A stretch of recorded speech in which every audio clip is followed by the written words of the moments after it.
In the fog-choked shadows of Victorian London, a ghostly figure haunts the Lyceum Theater, sabotaging rehearsals with eerie whispers and deadly traps. Sherlock Holmes and Dr. Watson plunge into a labyrinth of secret passages, hidden vaults, and long-buried scandals. As props fall and lights flicker, Holmes unravels a mystery tied to a vanished playwright, a vengeful son, and stolen jewels. With every clue lavender scents, cryptic scripts, and a cloaked phantom, the truth emerges. No ghost, but a cunning human with a score to settle. Will Holmes catch the culprit before the final curtain falls? Chapter 1. The Phantom's Curtain called. The fog hung thick over London's cobbled streets, curling like a living thing around the gas lamps that flickered weakly against the encroaching dusk. It was a November evening in 1895, and the air carried the damp chill of the Thames, mingling with the faint scent of coal smoke and the distant clatter of horse-drawn cabs. At 2-1 Baker Street, the fire in the grate crackled with a warmth that belied the gloom outside. Sherlock Holmes sat in his armchair, his long fingers steepled before his lips, his sharp grey eyes fixed on the glowing embers, as if they held the answer to some unspoken question.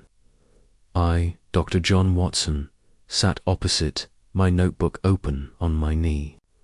Though I had written little that day, the silence between us was comfortable, as it often was, broken only by the occasional pop of the fire and the distant chime of a clock marking the hour. Holmes had been unusually quiet, even for him. For 3 days he had taken no new cases, dismissed the trivial inquiries that arrived by post, and spent hours alternating between his violin and his chemical experiments. I knew this mood, Weller, restless intellect, craving a problem worthy of his attention. I was about to suggest a walk to clear the air when a sharp rap at the door broke the stillness. Mrs. Hudson, our ever-patient landlady, appeared moments later, her face a mixture of exasperation and curiosity. "A gentleman to see you, Mr. Holmes," she said, handing him a card. "He's in a state, I'll warn you. Says it's urgent." Holmes glanced at the card, his eyebrows lifting slightly. "Mr. Reginald Thornton, manager of the Lyceum Theater," he murmured. "Interesting." He flicked the card toward me, and I caught it, noting the embossed gold lettering and the faint smell of cigar smoke clinging to it. "Show him up, Mrs. Hudson." The man who entered moments later was a study in nervous agitation. Reginald Thornton was in his late 40s, stout, with a florid complexion and a mustache that quivered as he spoke. His frock coat was well tailored, but slightly dishevelled, as though he had dressed in haste. His eyes darted about the room, taking in the cluttered shelves, the chemical apparatus, and Holmes' impassive figure before settling on me with a look of desperate appeal. "Mr. Holmes, Dr. Watson, thank you for seeing me," he began, his voice trembling. "I'm at my wit's end. The Lyceum, it's haunted, sir, haunted. I know it sounds mad, but I swear it's true. We cannot go on like this." Holmes leaned forward, his eyes gleaming with sudden interest. "Haunted, you say? A bold claim, Mr. Thornton. Pray, take a seat and tell me everything. Omit no detail, however trivial it may seem." Thornton sank into the chair I offered, mopping his brow with a handkerchief. "It began 3 weeks ago," he said, his voice low, as if afraid the very walls might overhear. "The Lyceum has been closed for renovations these past 2 years, but we've recently reopened for a new production, a revival of Macbeth. Rehearsals were going splendidly until the disturbances started." "What manner of disturbances?" Holmes asked, his tone sharp but calm. Thornton swallowed hard. At first, it was small things.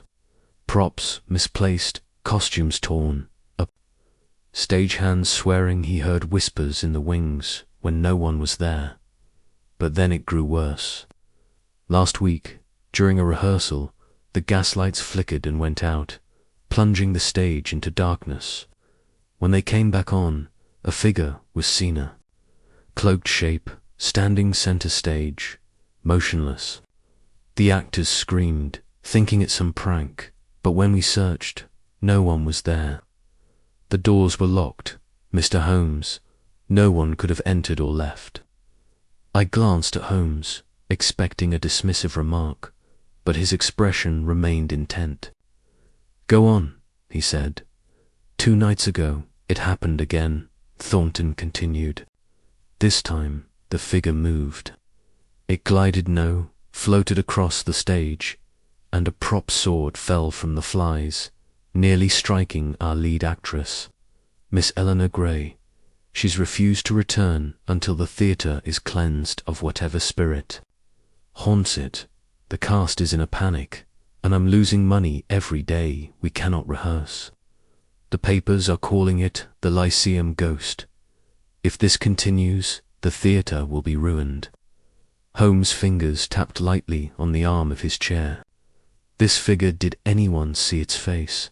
Any distinguishing features?" Thornton shook his head. "It was cloaked, hooded. Some say it wore a mask, but the light was dim. The stagehands swear it vanished into thin air, and there's something else." He hesitated, glancing at me as if seeking reassurance. "The whispers. Several of us have heard them, always at night. They say, justice for the forgotten." Holmes' eyes narrowed. "And what of the theatre's history?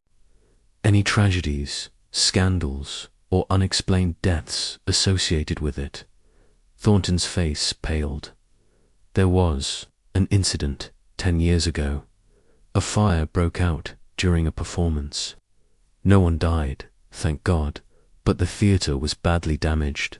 It was ruled an accident, but there were rumors, unsubstantiated, mind you, that it was arson.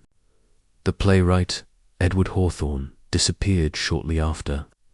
Some said he started the fire himself, though no one could prove it." "Edward Hawthorne," Holmes repeated, his voice thoughtful. "A name worth noting. Tell me, Mr. Thornton, who else has access to the theatre after hours?" "Only the stage manager, Mr. Gibbs, and a few trusted hands. The actors leave by 10, and the building is locked tight. I've checked the locks myself." Holmes rose abruptly, his movements precise and purposeful. "Very well, Mr. Thornton. Dr. Watson and I will visit the Lyceum tomorrow morning. I suggest you instruct your staff to touch nothing, absolutely nothing, until we arrive. No sweeping, no tidying. Every detail matters." Thornton nodded vigorously, relief flooding his face. "Thank you, Mr. Holmes. I knew you were the man to help us." "Shall I expect you at 9, 8?" Holmes corrected. "The early light may reveal what darkness conceals." As Thornton departed, I turned to Holmes, my curiosity piqued. "Do you believe this ghost business, Holmes? It sounds like theatrical nonsense to me." Holmes smiled thinly, his eyes glinting with amusement. "Ghosts, Watson, are the inventions of idle minds or cunning hands. I suspect we are dealing with the latter. But come, we have work to do. A theatre, with its trapdoors and shadows, is a perfect stage for deception." The next morning, the fog had lifted, but a grey drizzle coated the streets as our hansom cab rattled toward the Lyceum. The theatre loomed ahead, its grand facade weathered by time, the once gilded lettering above the entrance faded to a dull bronze. The posters advertising Macbeth were plastered haphazardly, some curling at the edges, as if the theatre itself resisted its own revival. Inside, The air was musty, heavy with the scent of old wood and velvet. The auditorium was a cavern of shadows, its rows of seats shrouded in dust sheets. The stage, lit by a few flickering gaslights, seemed to pulse with an eerie life of its own. Holmes strode forward, his eyes scanning every detail: the scuffed boards, the tangled ropes of the fly system, the heavy crimson curtains that hung like silent sentinels.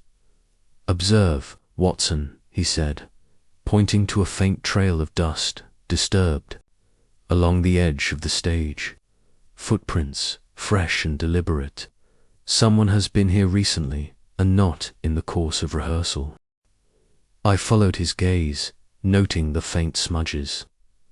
"Could it be one of the stagehands?" "Possibly," Holmes replied, crouching to examine the marks. "But these are too precise, too careful. A stagehand would tread heavily, carelessly. These steps suggest intent." He moved to the center of the stage, where Thornton had described the ghostly figure's appearance. Kneeling, he ran his fingers along the boards, pausing at a slight seam. With a quick motion, he pressed down, and a soft click echoed through the auditorium. A trapdoor, cunningly concealed, sprang open, revealing a narrow staircase descending into darkness. "Harms," murmured, a gleam of satisfaction in his eyes. "The theatre keeps its secrets well. Let us see where this leads." I hesitated, the dank air rising from the opening carrying a faint, unsettling scent, lavender, unmistakable and out of place. "Holmes, do you smell that?" He nodded, his expression inscrutable. "Lavender, Watson. A curious choice for a ghost. Come, let us explore." The staircase led to a cramped passage beneath the stage, lined with dusty props and forgotten costumes. Holmes moved with the precision of a bloodhound, his lantern casting long shadows as he examined the walls and floor. At the end of the passage, we found a small door, its lock recently oiled. Beyond it lay a storage room cluttered with crates and old scenery flats. Holmes paused, his attention caught by a pile of rags in the corner. He lifted one, revealing a black cloak, its hem stained with mud. "Interesting," he said, folding the cloak carefully. "Our ghost is careless with its wardrobe." As we returned to the stage, Thornton arrived, accompanied by a wiry man in his 50s, introduced as Mr. Gibbs, the stage manager. Gibbs was taciturn, his eyes darting nervously as Holmes questioned him about the theatre's routines. He confirmed that the building was locked each night and that no one had reported seeing strangers. "And the lavender scent?" Holmes asked abruptly. "Have you noticed it before?" Gibbs frowned, then nodded slowly. "Now that you mention it, sir, I have. Thought it was some actress's perfume lingering in the air. Didn't think much of it." Holmes dismissed him with a wave. Turning to Thornton, "I shall need a list of every person employed here, past and present, particularly those connected to the fire 10 years ago. And I wish to speak with Miss Eleanor Gray, the actress nearly struck by the sword." Thornton agreed, promising to arrange the interview. As we left the theatre, the drizzle had turned to a steady rain, and I pulled my coat tighter against the chill. "What do you make of it, Holmes?" I asked. "A prankster, a disgruntled employee." Holmes' eyes gleamed beneath the brim of his hat. "Too early to say, Watson, but the pieces are falling into place. The lavender, the cloak, the trapdoor suggest a human hand, not a spectral one. Yet the motive remains elusive. We are dealing with someone who knows the theatre intimately, someone with a purpose beyond mere mischief. Tomorrow we shall dig deeper." The rest of the day passed in a flurry of activity. Holmes dispatched telegrams to his network of informants, seeking information on Edward Hawthorne and the Lyceum's history. I, meanwhile, pored over old newspaper clippings at the British Library, uncovering accounts of the fire. The reports were vague, mentioning only that the blaze started in the prop room and that Edward Hawthorne, a promising playwright, had vanished soon after. Rumours of arson swirled, but no evidence was found, and the case was quietly closed. That evening, back at Baker Street, Holmes sat cross-legged on the floor, surrounded by papers and maps of the theatre's layout. "The Lyceum is a labyrinth," he remarked, tracing a finger along a blueprint. "Passages, trapdoors, hidden rooms, sets a stage manager's dream and a detective's delight. Our ghost is using this to their advantage." I nodded, though my mind was still on the lavender scent. "Could it be a woman, Holmes? Perfume is an unusual clue." "Possibly," he said, his tone non-committal, "but lavender is not exclusively feminine. It could be a deliberate misdirection. We must not leap to conclusions." The next morning, we met Miss Eleanor Gray at a tea room near the theatre. She was a striking woman in her late 20s, with auburn hair and a composed demeanour that belied her recent fright. She described the incident with the falling sword in vivid detail, her voice steady but her hands trembling slightly as she spoke. "I've worked in theatres all my life, Mr. Holmes," she said. "I've seen accidents, pranks, even sabotage. But this felt personal. That figure on the stage, it was watching me." Holmes leaned forward, his gaze piercing. "Did you notice anything distinctive? A sound, a scent, a movement?" She hesitated, then nodded. "There was a smell, faint but distinct, like flowers, perhaps lavender. And the figure moved so smoothly, almost like it was gliding. I thought it was a trick of the light, but now I'm not so sure." Holmes thanked her, and we departed, his silence on the cab ride back to Baker Street a sign of deep thought. "The plot thickens, Watson," he said at last. "Lavender again, and a figure that glides. We are not dealing with a ghost, but with a master of stagecraft. Tomorrow night we shall attend a rehearsal. I have a suspicion our phantom will make another appearance." The following evening, the Lyceum was alive with activity as the cast prepared for a full rehearsal. Holmes and I took seats in the darkened auditorium, our eyes fixed on the stage. The actors moved through their lines, their voices echoing in the vast space. Holmes, however, was not watching the performance. His gaze darted to the wings, the flies, the trapdoors, every possible point of entry. Halfway through the second act, it happened. The gaslights flickered, then dimmed, casting the stage in a ghostly glow. A murmur ran through the cast, and then, from the wings, it emerged a cloaked figure, its hood obscuring its face, moving with an eerie grace across the stage. The actors froze, some gasping, others backing away. Holmes was on his feet in an instant, his voice cutting through the silence. "Hold your positions," he commanded, striding toward the stage. I followed, my heart pounding. The figure paused, as if startled, then darted toward the trapdoor. Holmes was faster, reaching it just as it swung shut. He wrenched it open, but the passage below was empty, the faint scent of lavender lingering in the air. "Confound it," Holmes muttered, his frustration evident. "They know the theatre better than I anticipated. But no matter. We have seen the phantom, Watson, and it is no ghost. It is a person, and a clever one at that." As the actors dispersed, their nerves frayed, Holmes examined the stage once more. He found a single clue, small silver button, engraved with a theatrical mask lying near the trapdoor. He pocketed it, his expression grim. "This button," he said, "is our first tangible link to the phantom. It is not much, but it is enough. Tomorrow, Watson, we shall follow the trail of the lavender and the mask." The chapter continues with Holmes and Watson pursuing leads, interviewing theatre staff, and uncovering more about Edward Hawthorne's disappearance. Holmes deduces that the ghost is using the theatre's mechanisms to create supernatural effects, and the lavender scent points to a specific individual with a grudge.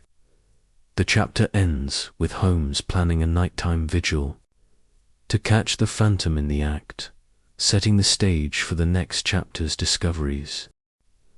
Chapter 2. A glimpse behind the veil. The morning light filtered weakly through the grimy windows of the Lyceum Theater, casting a pale glow over the auditorium.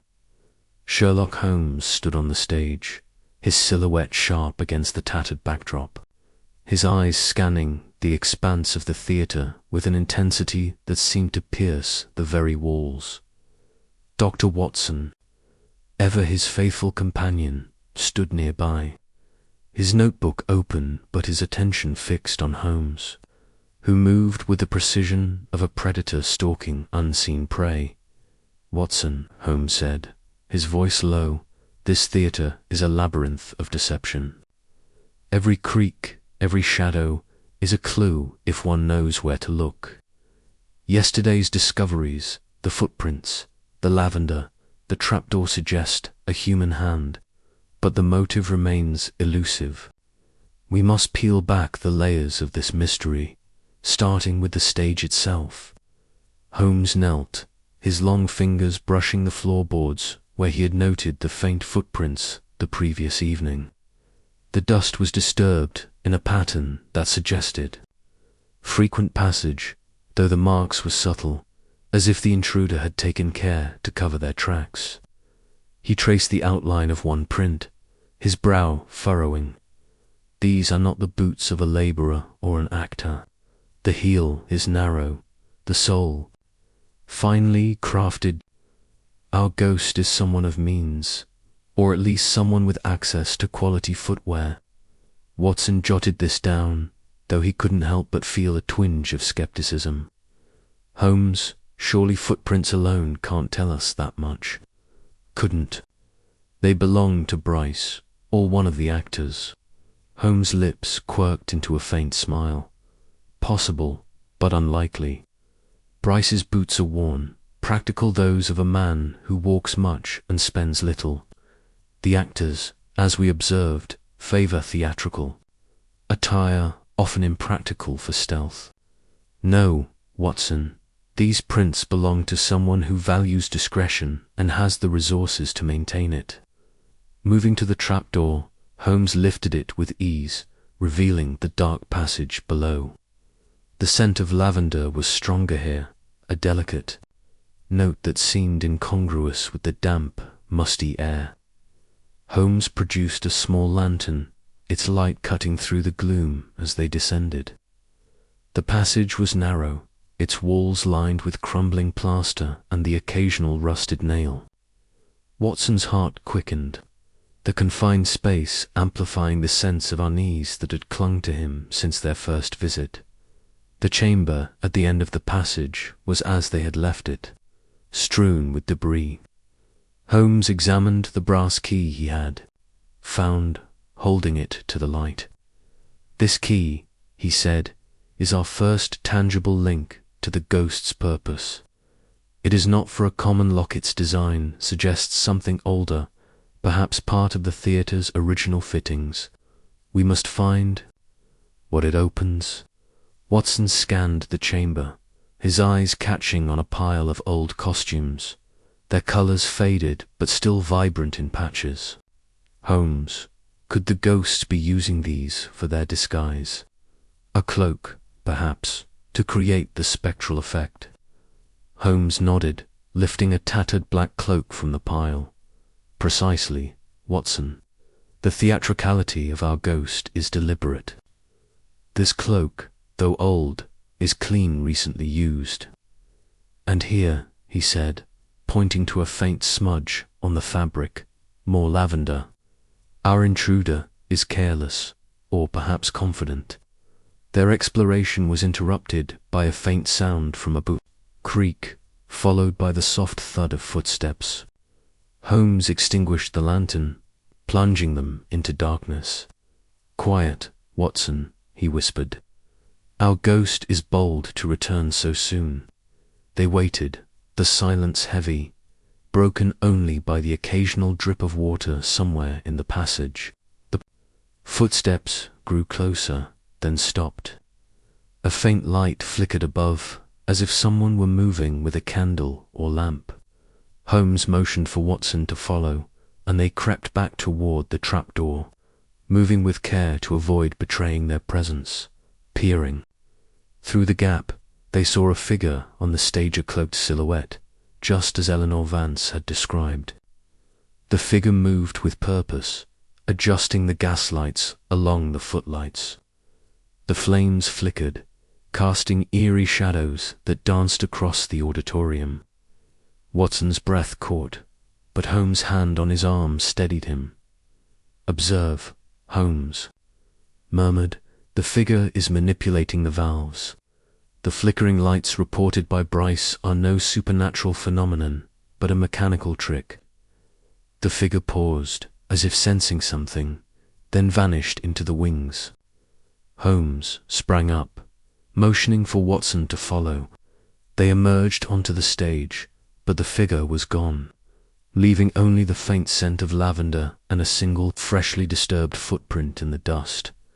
Holmes examined the gaslights, his fingers tracing the pipes.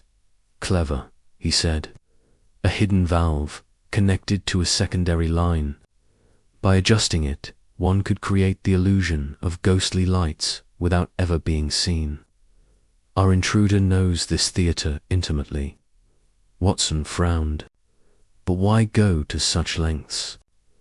If it's not a ghost, what's the purpose? To scare off the troupe?"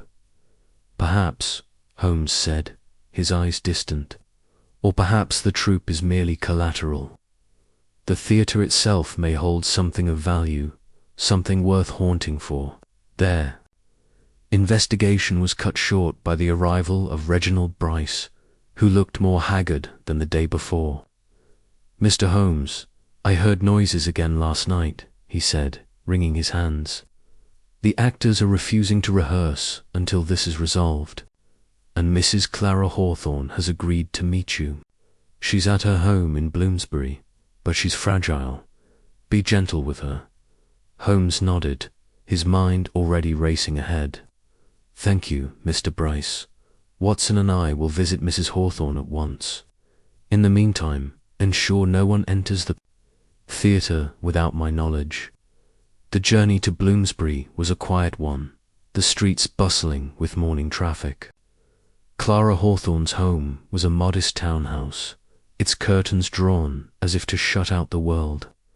A maid ushered them into a dimly lit parlour, where Clara sat, a woman in her late 50s, her face etched with grief. Her hair, once auburn, was streaked with grey, and her eyes held a haunted look. "Mrs. Hawthorne," Holmes began, his tone soft but probing. "We are investigating the disturbances at the Lyceum Theater. I understand your husband, Edward, was connected to it. Can you tell us about him?" Clara's hands tightened around a handkerchief. "Edward was a brilliant playwright, but troubled. 10 years ago, he vanished after a fire at the Lyceum. They said it was an accident, but I never believed it. He was working on something, a play, he said, that would change everything. Then he was gone, and I believe his spirit lingers there, seeking justice." Watson leaned forward, his voice gentle. "Mrs. Hawthorne, have you ever heard whispers or seen lights in the theatre? Anything that might explain these disturbances?" She shook her head, tears welling. "I've not set foot in that place since Edward disappeared, but I hear stories. Actors speak of a figure, a presence. I think it's him trying to tell us something. Holmes' eyes narrowed. Did Edward have enemies? Anyone who might have wished him harm? Clara hesitated, then nodded. Victor Crane, an actor. They were friends once, but they quarreled over a play, Edward's greatest work. Victor claimed it was his idea, accused Edward of stealing it. There was a scandal, and then the fire... Holmes exchanged a glance with Watson. Thank you, Mrs. Hawthorne. We will do all we can to uncover the truth. As they left, Watson couldn't shake the weight of Clara's grief. Holmes, do you think Edward's disappearance is tied to this ghost? Could he still be alive? Holmes' expression was unreadable. Alive or dead, Edward Hawthorne is at the heart of this. The lavender, the footprints, the keyhole point to a purpose rooted in the past. We must return to the theatre and search its archives. If Edward left clues, they may be hidden in his work. Back at the Lyceum, Holmes and Watson delved into the theatre's records. A dusty collection of playbills, scripts, and ledgers stored in a cramped office. Holmes pored over them, his fingers moving swiftly as he cross-referenced dates and names. He paused at a playbill from 10 years prior, its edges charred. Watson, look at this. A play by Edward Hawthorne, performed just before the fire. The title is obscured, but the cast includes Victor Crane. Watson frowned. A coincidence? There are no coincidences in a case like this, Holmes said. The fire, the disappearance, the ghost stall are threads in the same tapestry. We must find the rest of Edward's work. It may hold the key to this mystery. As night fell, the theatre seemed to grow colder, its shadows deeper. Holmes and Watson worked by lamplight, their breath visible in the chill air. The faint scent of lavender lingered, a reminder that their ghost was never far away. Somewhere in the Lyceum's depths, the truth waited, and Holmes was determined to find it. Chapter 3.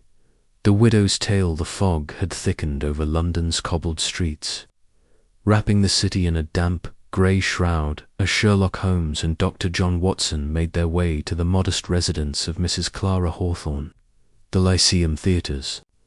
Mysteries had already begun to unfurl, with Holmes' sharp eyes catching the faint traces of human interference in what the theatre's staff insisted was a ghostly affair. The footprints in the dust, the subtle scent of lavender, and the concealed trapdoor had set the detective's mind ablaze with possibilities, though he kept his conclusions guarded, as was his custom. Now their investigation led them to the widow of Edward Hawthorne, the playwright whose disappearance a decade prior seemed to haunt the theatre as much as any spectre. The cab rattled to a stop outside a narrow, ivy-clad house in Bloomsbury, its windows dimly lit against the encroaching dusk. Watson adjusted his coat against the chill, his breath visible in the foggy air, while Holmes, with his usual briskness, rapped sharply on the door. The sound echoed faintly, and after a moment, the door creaked open to reveal a maid, her expression wary but polite. Mr. Sherlock Holmes and Dr. Watson to see Mrs. Hawthorne, Holmes announced, his tone clipped but courteous. The maid nodded, ushering them into a small, dimly lit parlour where the air carried the faint aroma of dried roses and polished wood. The room was modest but meticulously kept, its walls adorned with faded theatrical posters and a single portrait of a dashing man in Edwardian attire. Edward Hawthorne. Watson presumed Mrs. Clara Hawthorne entered moments later, a woman whose beauty, though touched by time and sorrow, still held a commanding presence. Her dark hair, streaked with silver, was swept into a neat bun, and her eyes a piercing green. carried a depth of emotion that suggested both resilience and lingering grief. She wore a simple black dress, a nod to her widowhood, though the delicate lace at her collar hinted at her theatrical past. She gestured for them to sit, her movements graceful but restrained. "Mr. Holmes." "Dr. Watson," she began, her voice soft yet steady, "I was told you wished to speak with me about the disturbances at the Lyceum. I confess I have not set foot in that place in years, but I will help however I can." Holmes leaned forward, his sharp gaze fixed on her. "Mrs. Hawthorne, we are investigating reports of a spectral figure disrupting the theatre's operations. The manager believes it to be a ghost, possibly connected to your late husband, Edward. You were an actress there, were you not? And he, a playwright of some renown before his disappearance." Clara's lips tightened briefly, a flicker of pain crossing her face. "Yes, I was a leading lady at the Lyceum in my youth, and Edward, he was the heart of that theatre. His plays drew crowds, filled the seats night after night. But that was before." She paused, her fingers twisting a handkerchief in her lap, "before he vanished." Watson, ever the empathetic soul, leaned forward, his voice gentle. "Mrs. Hawthorne, could you tell us about Edward's disappearance? Anything you recall might help us understand what's happening now." She drew a deep breath, her eyes drifting to the portrait on the wall. "It was 10 years ago, almost to the day. Edward was working on a new play, his most ambitious yet.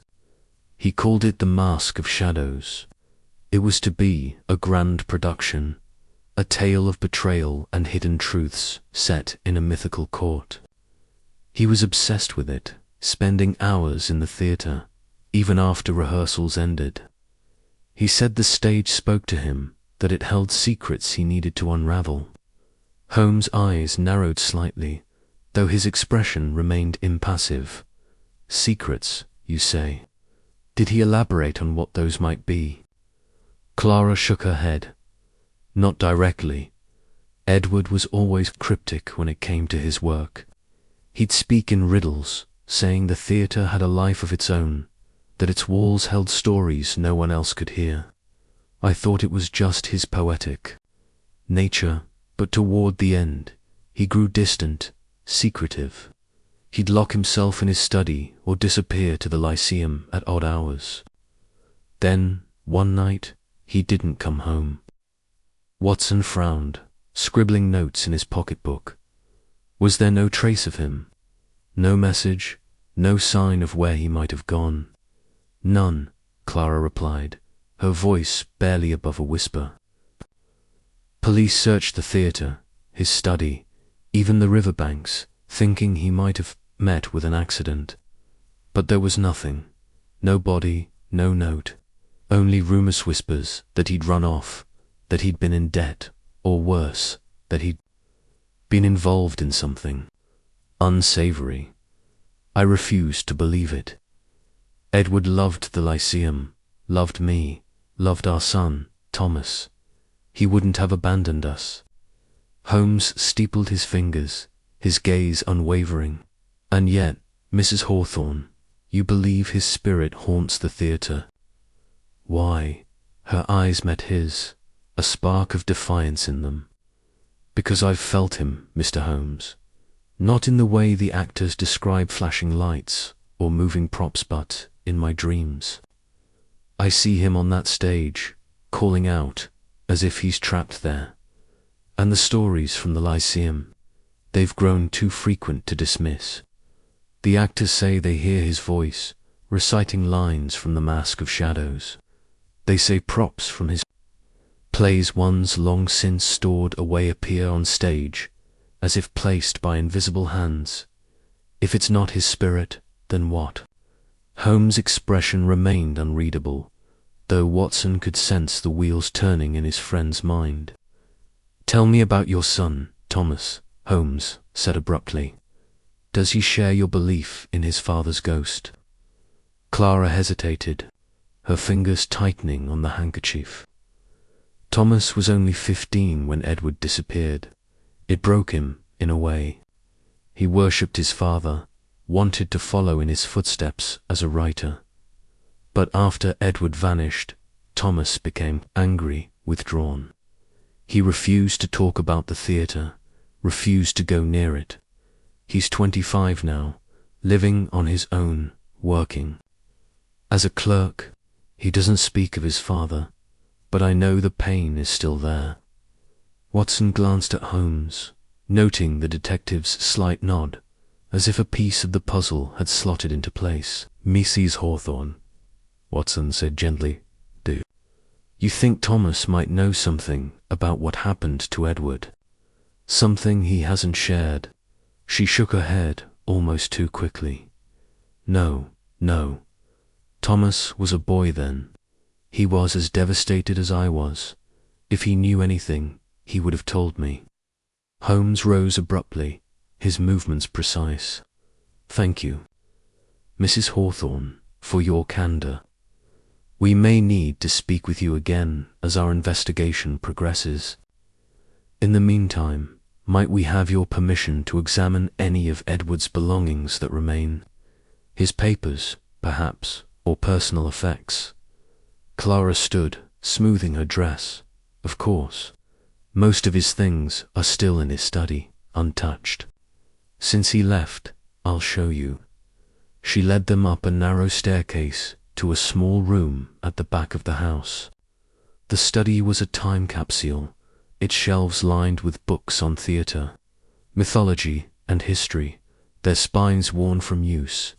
A desk sat against one wall, cluttered with papers, inkwells, and a single photograph of Clara and a young boy Thomas, presumably smiling beside Edward.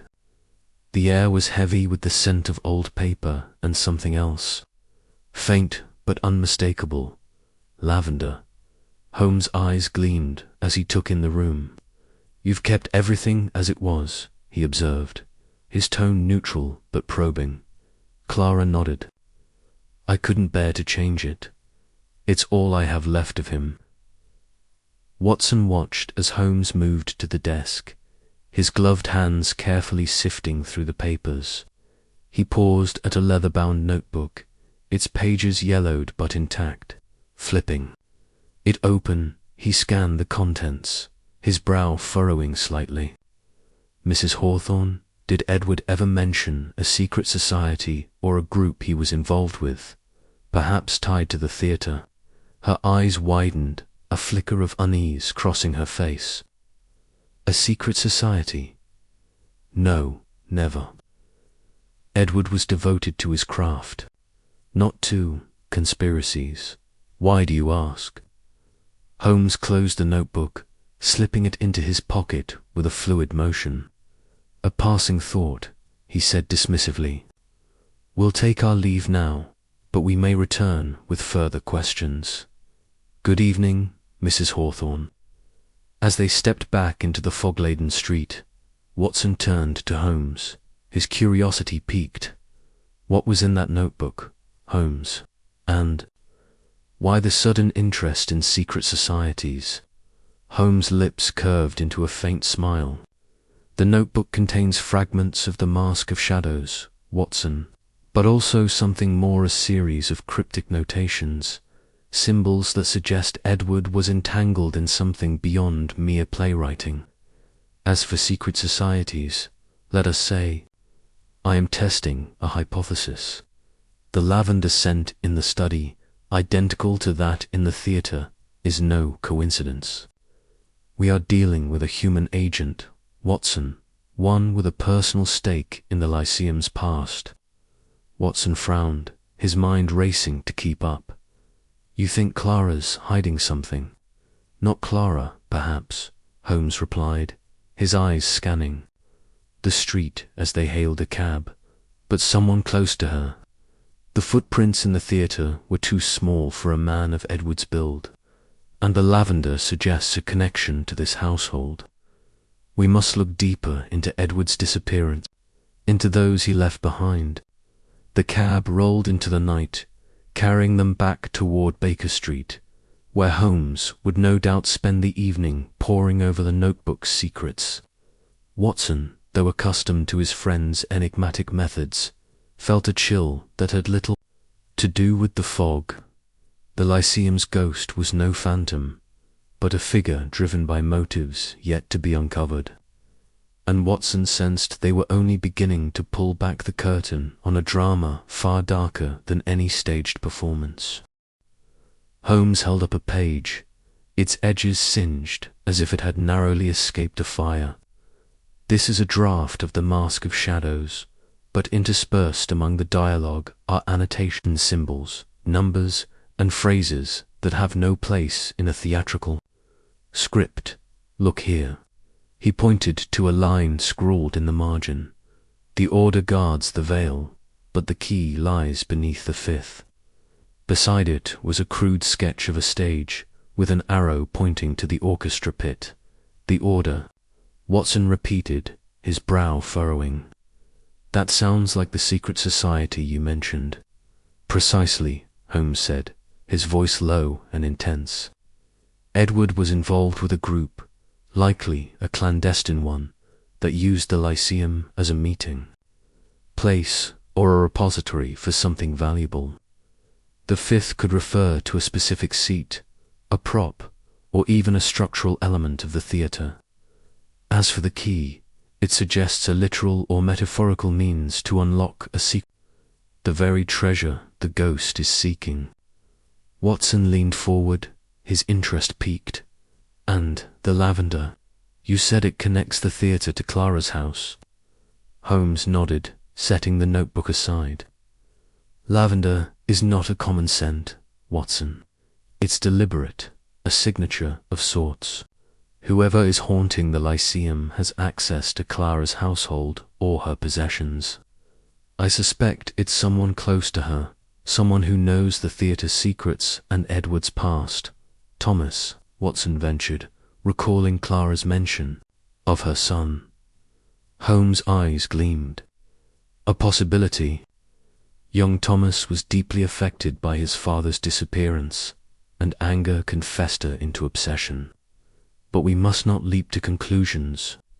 We need more data, specifically a closer look at the Lyceum's history and the players involved in Edward's life." Holmes rose, brushing off his trousers.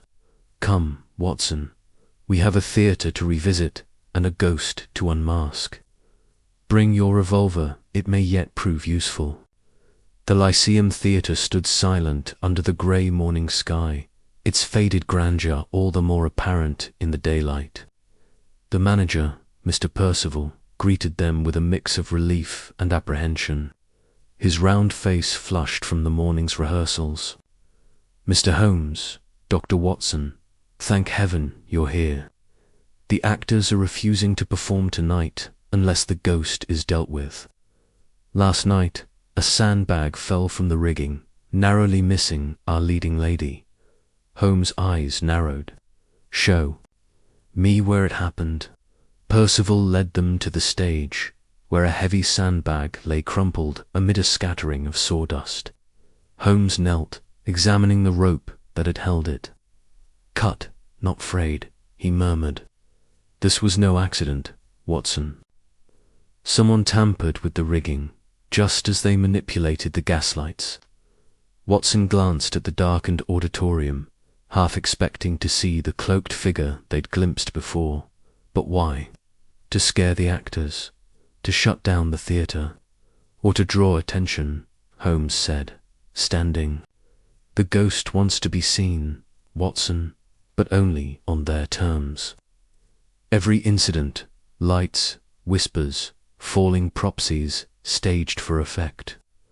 We're dealing with a performer, one with a deep knowledge of the theatre's mechanics."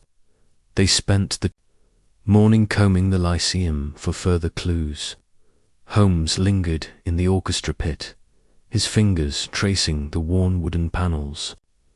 "The fifth," he muttered, counting the seats along the front row. He paused at the fifth seat, tapping its armrest. A faint click sounded, and a small compartment sprang open. revealing a folded piece of paper. Watson leaned over, his heart racing. "What is it?" Holmes unfolded the paper, revealing a map of the theatre's understage, marked with an X near what appeared to be a tunnel entrance. "Edward's handiwork, no doubt," Holmes said. "This confirms my suspicion. Lyceum holds a secret, and someone is desperate to uncover it." As they prepared to explore the tunnels, a scream echoed from the wings. Holmes and Watson raced toward the sound, finding an actress slumped against a prop table, her face pale. "The ghost," she gasped. "I saw it, a figure in a cloak, standing in the spotlight, reciting lines from the Mask of Shadows." Holmes' eyes gleamed with excitement. "Excellent. The ghost grows bold. Tonight, Watson, we shall attend the rehearsal and set a trap. If our phantom wishes to perform, we shall give them an audience they won't forget." That evening, the Lyceum buzzed with nervous energy as the actors prepared for their rehearsal. Holmes had instructed Percival to proceed as normal, though. The detective and Watson took up positions in the shadows of the balcony, their eyes trained on the stage. The gaslights flickered, casting eerie shadows across the crimson curtains, and the air was thick with anticipation. As the actors began their lines, a low whisper echoed through the theatre, reciting words that sent a chill down Watson's spine. "The veil falls, and the truth is revealed. Seek the key beneath the fifth." The voice was hollow, almost unearthly, but Holmes' grip on Watson's arm was steady. "There," Holmes whispered, pointing to a flicker of movement in the wings. A cloaked figure emerged, gliding toward the center of the stage. The actors froze, some gasping, others backing away. The figure raised a hand, and the gaslights flared, casting a blinding glow. "Now, Watson," Holmes barked, leaping from the balcony with astonishing agility. Watson followed, his revolver drawn, as they charged toward the stage. The figure spun, startled, and bolted toward the trapdoor Holmes had discovered earlier. Holmes was faster, tackling the figure just as they reached the edge of the stage. The cloak fell away, revealing a young man with wild eyes and a shock of dark hair. Thomas Hawthorne, Clara's son. He struggled briefly, but Holmes' grip was iron. "Enough, Mr. Hawthorne," Holmes said, his voice calm but commanding. "Your performance is over." Watson stared, his mind reeling. "Thomas, you're the ghost." Thomas glared, his chest heaving. "You don't understand. That theatre took my father. Victor Crane drove him to ruin, and I'll make him pay." Holmes raised an eyebrow, releasing Thomas but keeping a wary eye on him. "Explain yourself, and quickly." Thomas' voice trembled with rage. "My father was blackmailed by Crane, a rival who envied his success. Crane threatened to expose a scandal, something about a secret society Edward had joined. My father hid something in the theatre, something valuable, to protect us. I've been searching for it, using the ghost to scare off the actors so I could search undisturbed." Holmes nodded, as if the pieces of a puzzle had finally clicked into place. "And the lavender, a touch of your mother's perfume, perhaps to lend authenticity to your ghostly charade." Thomas flushed, looking away. "It was hers. I borrowed it." Watson lowered his revolver, his expression softening. "Thomas, why didn't you go to the police, or tell your mother?" "Because I had no proof," Thomas snapped. "Crane's too clever, too well connected. I thought if I could find what my father hid, I could expose him." Holmes' eyes gleamed. "You've found nothing yet, have you? But I have. The map in the orchestra pit points to a vault beneath the stage. Come, let us see what your father..." Left behind, they descended into the tunnels, Thomas trailing reluctantly behind. The air grew damp and cold, the walls lined with ancient brick. Holmes followed the map's directions, his lantern casting long shadows.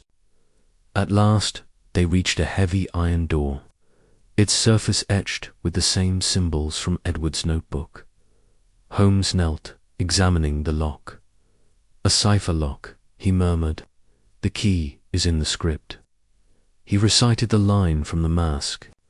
"Of shadows the veil falls, and the truth is revealed." With a series of precise twists, the lock clicked open, revealing a small vault. Inside was a velvet pouch containing a handful of glittering jewels and a letter addressed to Clara. Holmes read it aloud. "My dearest Clara, if you find this, know that I am alive but cannot return. Crane's threats force me to flee, but I leave these jewels for you and Thomas. The Order of the Veil sought to protect them, but Crane betrayed us. Forgive me." Thomas sank to his knees, tears streaming down his face. "He's alive." Holmes placed a hand on his shoulder. "Your father made a choice to protect you. Your vengeance, however, nearly cost lives. We will deal with Crane, but you must cease this charade." They returned to the surface, the jewels and letter in hand. Holmes sent for the police to apprehend Victor Crane, whose blackmail would soon see the light of day. Clara, when shown the letter, wept but found solace in knowing Edward might still be out there. As Holmes and Watson left the Lyceum, the fog had lifted and the stars shone faintly above. "A curious case, Watson," Holmes said, lighting his pipe. "A ghost born of grief and vengeance, but no less human for it." Watson nodded, his thoughts on the Hawthorne family. "Do you think Edward will ever return?" Holmes' eyes glinted. "In the lamplight, some mysteries, Watson, are not ours to solve.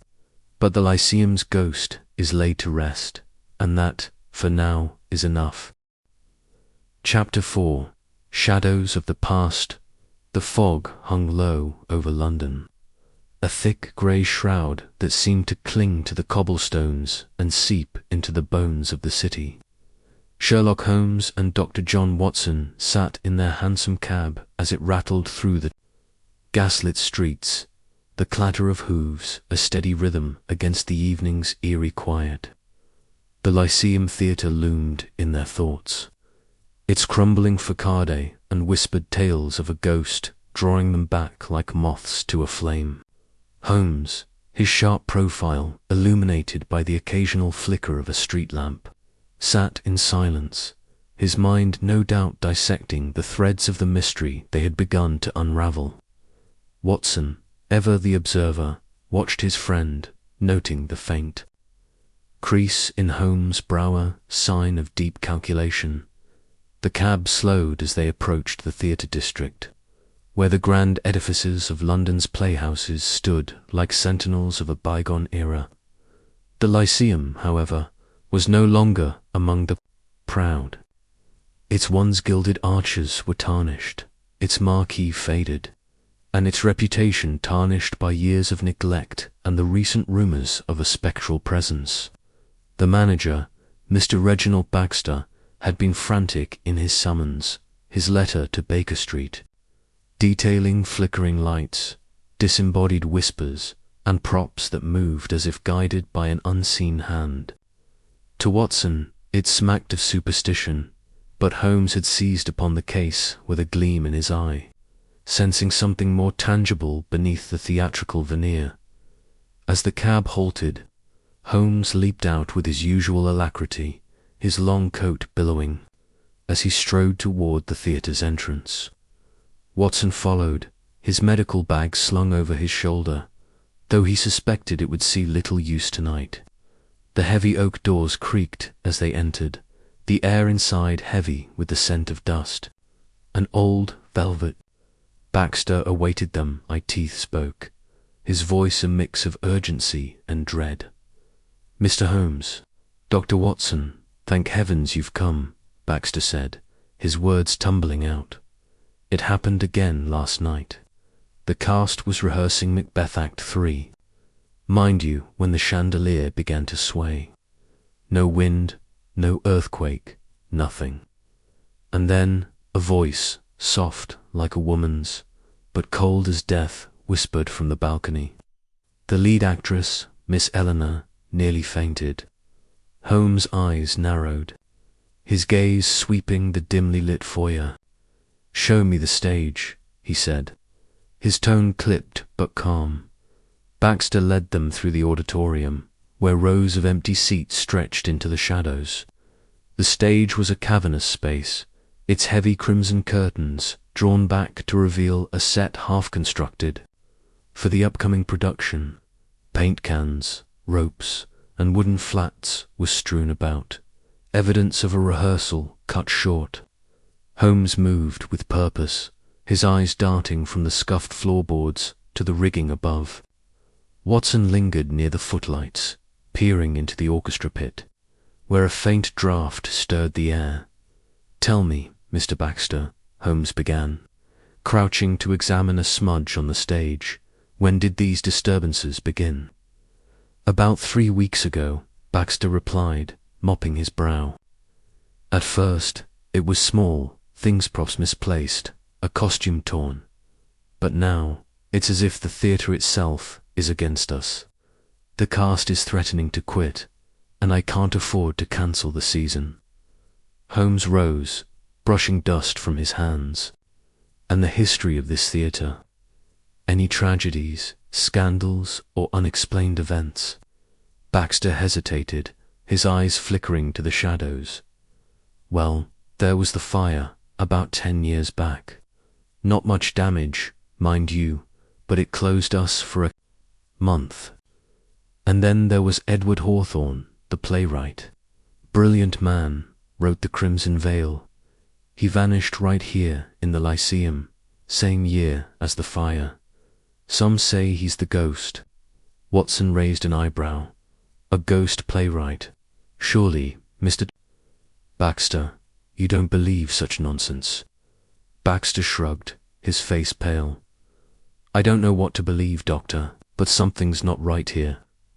Holmes said nothing, his attention fixed on a trapdoor at the edge of the stage, its outline barely visible beneath a layer of dust.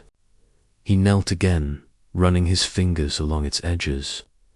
"Fresh scratches," he murmured. "Someone has used this recently." Watson joined him, peering at the trapdoor. Could it be stage hands? Part of the production? Unlikely. Holmes replied, "The dust is disturbed only around the handle, and the scratches suggest haste. This is no routine maintenance." He lifted the trapdoor with a creak, revealing a narrow staircase descending into darkness. A faint scent wafted up, not the musty odor of neglect, but something sweeter, like lavender. Holmes' eyes gleamed. "Watson, your revolver, if you... Please, we may need it." Watson patted his coat pocket, ensuring his Webley was at hand, and followed Holmes down the stairs. The air grew colder as they descended, the walls of the passage damp and lined with cobwebs.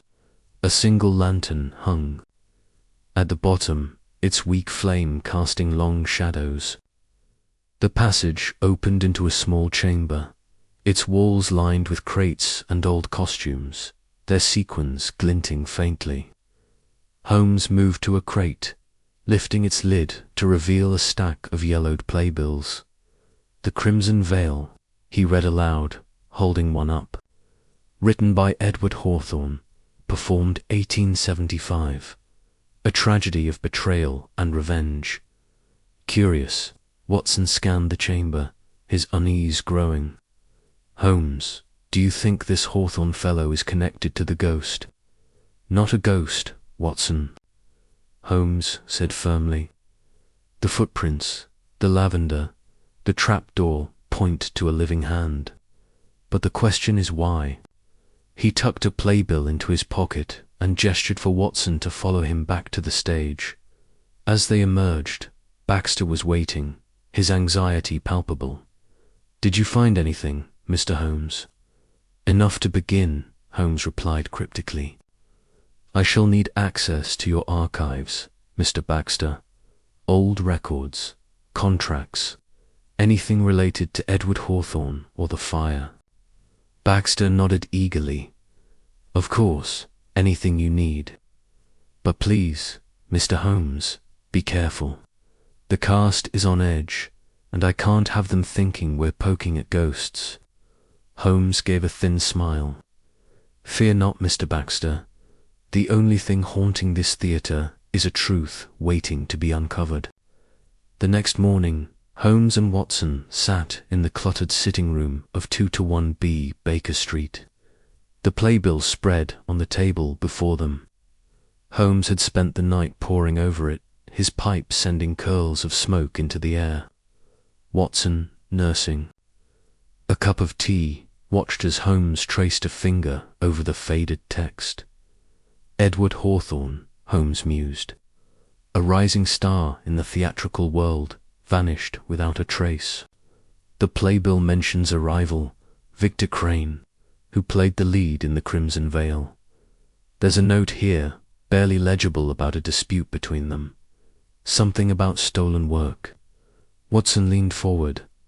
A feud, then. Could Crane be behind the disturbances? "Possibly," Holmes said, his eyes distant. "But the lavender scent intrigues me. It's too specific, too deliberate. And the fire, Baxter mentioned it was minor, yet it closed the theatre. I suspect it was a cover for something else." Holmes stood abruptly, grabbing his coat. "Come, Watson, we must visit the British Library. Their newspaper archives will tell us more about this fire and Hawthorne's disappearance."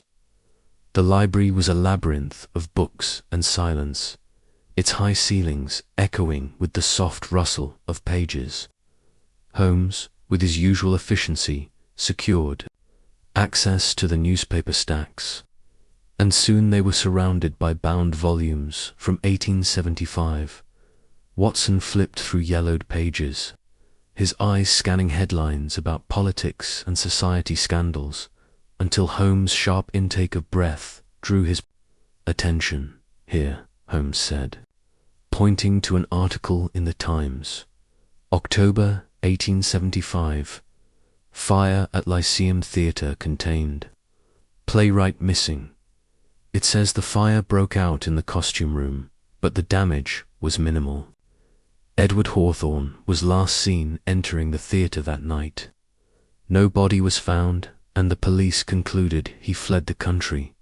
Watson frowned. Fled? Why would a successful playwright abandon his career? Holmes' fingers tapped the page. The article mentions Victor Crane, who claimed Hawthorne stole his ideas for The Crimson Veil. There was a public spat, and Crane threatened legal action. The fire occurred days later. A coincidence? Watson asked. Holmes' lips twitched. "You know my views on coincidence, Watson. The fire, the disappearance, the rivalry, it's all connected. And now, 10 years later, a ghost appears, using Hawthorne's theatre as its stage. We need to know more about Crane." They spent hours combing through records, piecing together fragments of the past. Victor Crane had been a celebrated actor, known for his charisma and volatile temper. After the fire, he left the theatre world, amassing a fortune through investments and retiring to a grand house in Mayfair. Hawthorne, meanwhile, had left behind a widow, Clara, and a young son, Thomas. The family had fallen into obscurity, their name tainted by the scandal.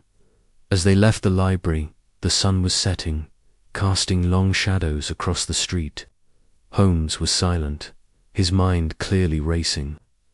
Watson, sensing his friend's focus, ventured a question. Do you think Crane started the fire to ruin Hawthorne? It's possible, Holmes replied. But the lavender scent suggests a personal motive, not just professional rivalry. We must speak to Clara Hawthorne. Her perspective may illuminate the shadows of this case. Flat in Bloomsbury, a far cry from the opulence of the theatre district.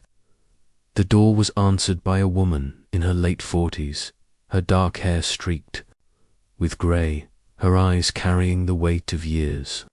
She wore a simple dress, but a faint trace of lavender lingered about her, catching Holmes' attention immediately. Mrs. Hawthorne, Holmes said, bowing slightly. I am Sherlock Holmes. And this is Dr. Watson. We're in. The pieces were falling into place, but the puzzle was far from complete. Holmes pocketed the papers and led Watson back to the stage, where the trapdoor awaited. This time, they descended with greater purpose, their lantern casting light on the damp walls of the passage. The lavender scent was stronger now, guiding them deeper into the tunnels at the end of a narrow corridor. They found a locked door, its wood scarred with age. Holmes produced a set of lockpicks and set to work, the tumblers clicking softly. The door swung open to reveal a small chamber, its walls lined with shelves. On one shelf sat a glass bottle, its label faded but legible, essence of lavender. Apothecary, J. Harrow, Covent Garden. Holmes held the bottle to the light. The scent of our ghost, he said. And look, more papers. He lifted a stack of letters, their edges charred. They were written in Edward's hand, addressed to Clara, but never sent. The words spoke of fear, of a betrayal by someone close, and of a treasure hidden to protect his family. One line stood out. The vault lies where the music dies. Watson's pulse quickened. The orchestra pit. Holmes nodded. Come, Watson. The shadows of the past are about to step into the light. The orchestra pit was a cramped space, its wooden floor scuffed and stained.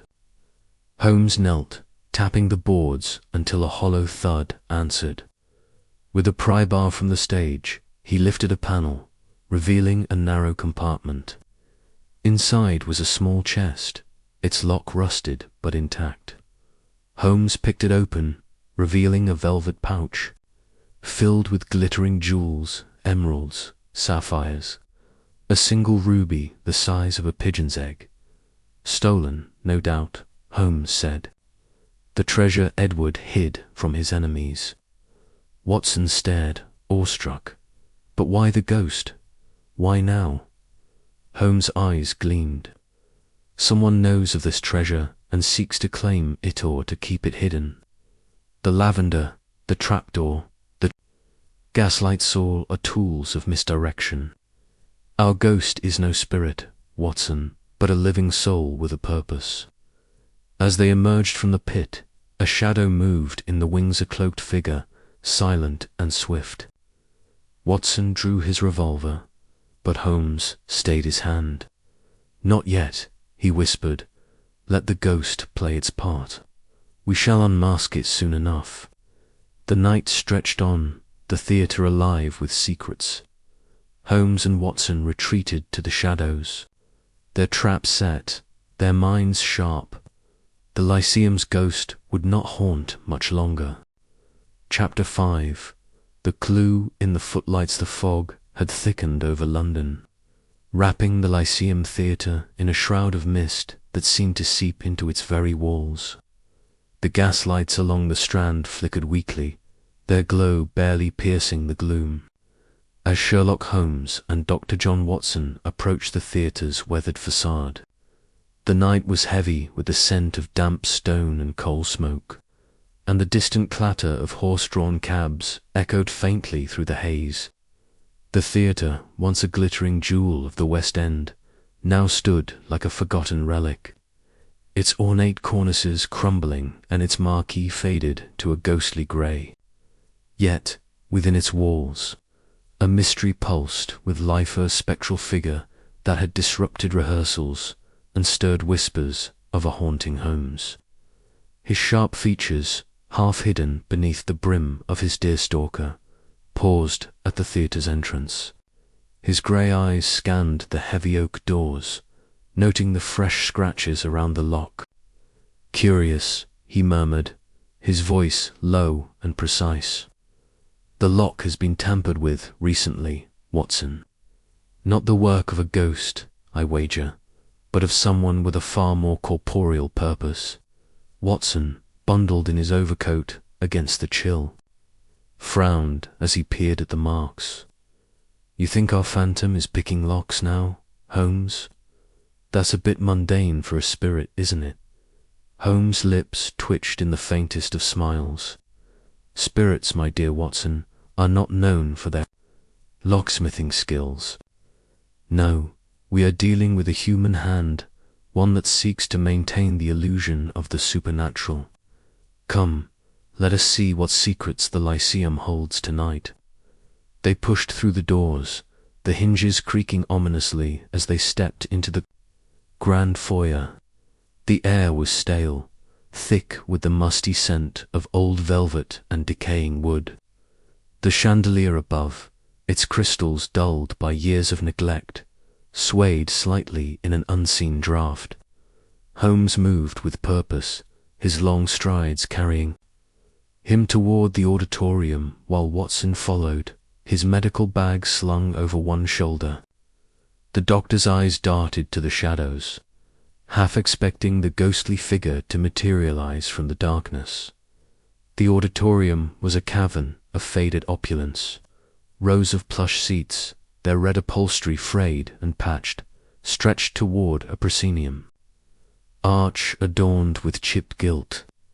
The heavy crimson curtain hung limp, its folds gathering dust, and the stage beyond was littered with props and half-finished set pieces for the theatre's latest production, a revival of Macbeth, fittingly grim. For the eerie atmosphere, a single gaslight flickered at the edge of the stage, casting long, wavering shadows that danced like spectres across the floorboards. Holmes stopped at the foot of the stage, his gaze sweeping over the footlights that lined its edge. The brass fixtures were tarnished, their glass lenses cracked in places, but one stood out a single light, its wick burning brighter than the rest, its flame steady despite the draughty air. Interesting, Holmes said, crouching to examine it. He ran a gloved finger along the fixture, then held it up to the light. A faint smear of grease glistened on the leather. This has been recently adjusted, Watson. Someone has been tending to the gaslights with unusual care. Watson leaned closer, his brow furrowing. To make the ghost's appearances more dramatic, perhaps. Those flickering lights the actors mentioned, could they be deliberate? Precisely, Holmes replied, rising to his feet. The theatre is a stage not only for plays but for deception. Our phantom uses light and shadow to craft their illusion. But illusions require mechanisms, and mechanisms leave traces. Let us conduct a little experiment. Holmes gestured for Watson to follow him backstage, where the air grew colder and the shadows deeper. The backstage area was a labyrinth of ropes, pulleys, and wooden flats, all coated in a fine layer of dust. Narrow corridors led to dressing rooms and storage closets, their doors hanging ajar like silent invitations. Holmes moved with the precision of a bloodhound, his eyes darting from floor ascending, descending floorboards to frayed ropes, from splintered beams to rusted nails. Every detail seemed to whisper of the theatre's past, but Holmes was focused on the present. He stopped at a control panel near the stage manager's booth. A wooden board fitted with a series of valves and levers that regulated the gaslights. Here, Holmes said, pointing to a valve marked with a faint chalk marker, small, deliberate X. This controls the footlights. Notice the wear on this lever, Watson. It's been used frequently, and recently. Our phantom has been manipulating the lighting to create their spectral effects.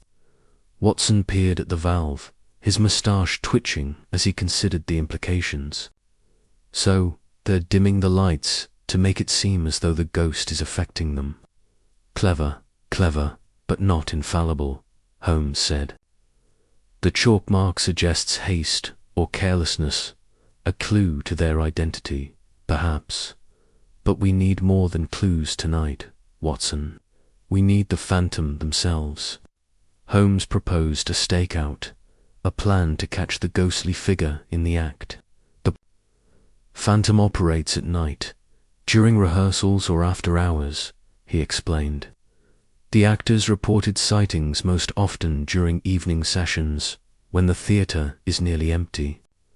We shall wait in the shadows and observe. If my theory is correct, our ghost will make an appearance tonight. Watson nodded, though his expression betrayed a flicker of unease. And if it is a ghost, Holmes, what then?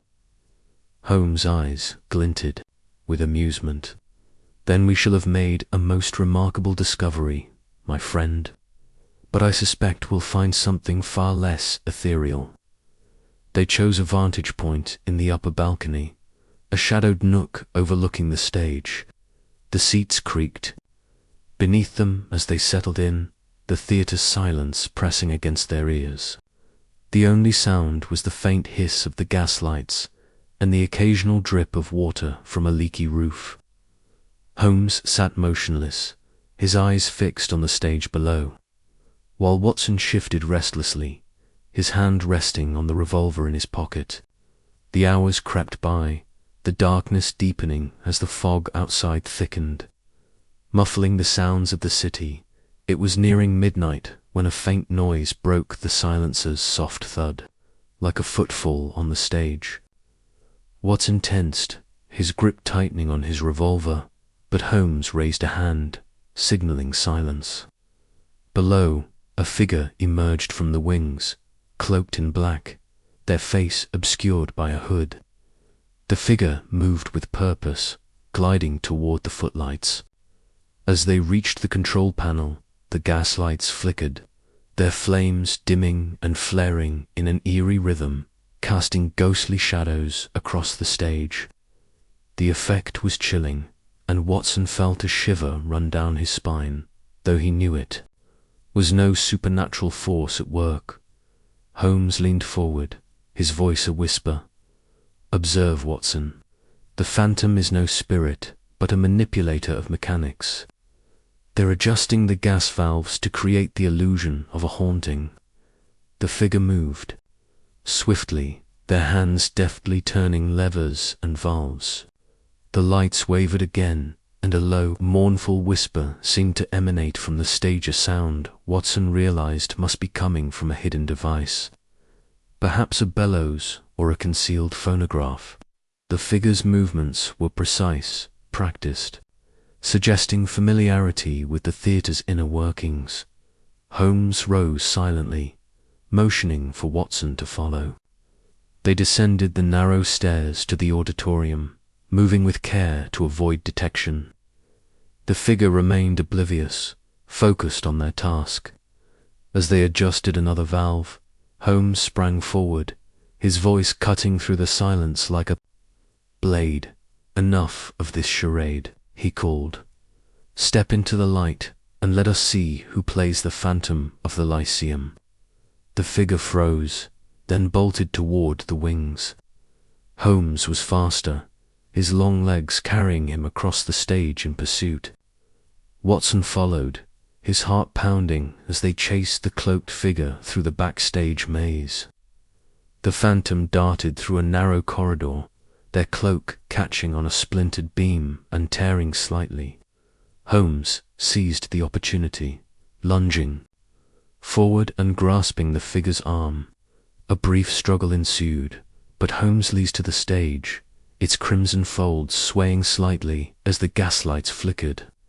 The figure, now unmasked, stood panting, their hood fallen back to reveal a young man with sharp features and eyes wide with panic. Watson, catching up, recognized the face from old photographs in the theatre's archives. Thomas Hawthorne, the son of Clara and Edward Hawthorne. Thomas Hawthorne, Holmes said, his voice steady but commanding. You have much to explain. Why have you been haunting this theatre? Thomas' shoulders slumped, his defiance giving way to resignation. I wanted justice, he said, his voice low but firm.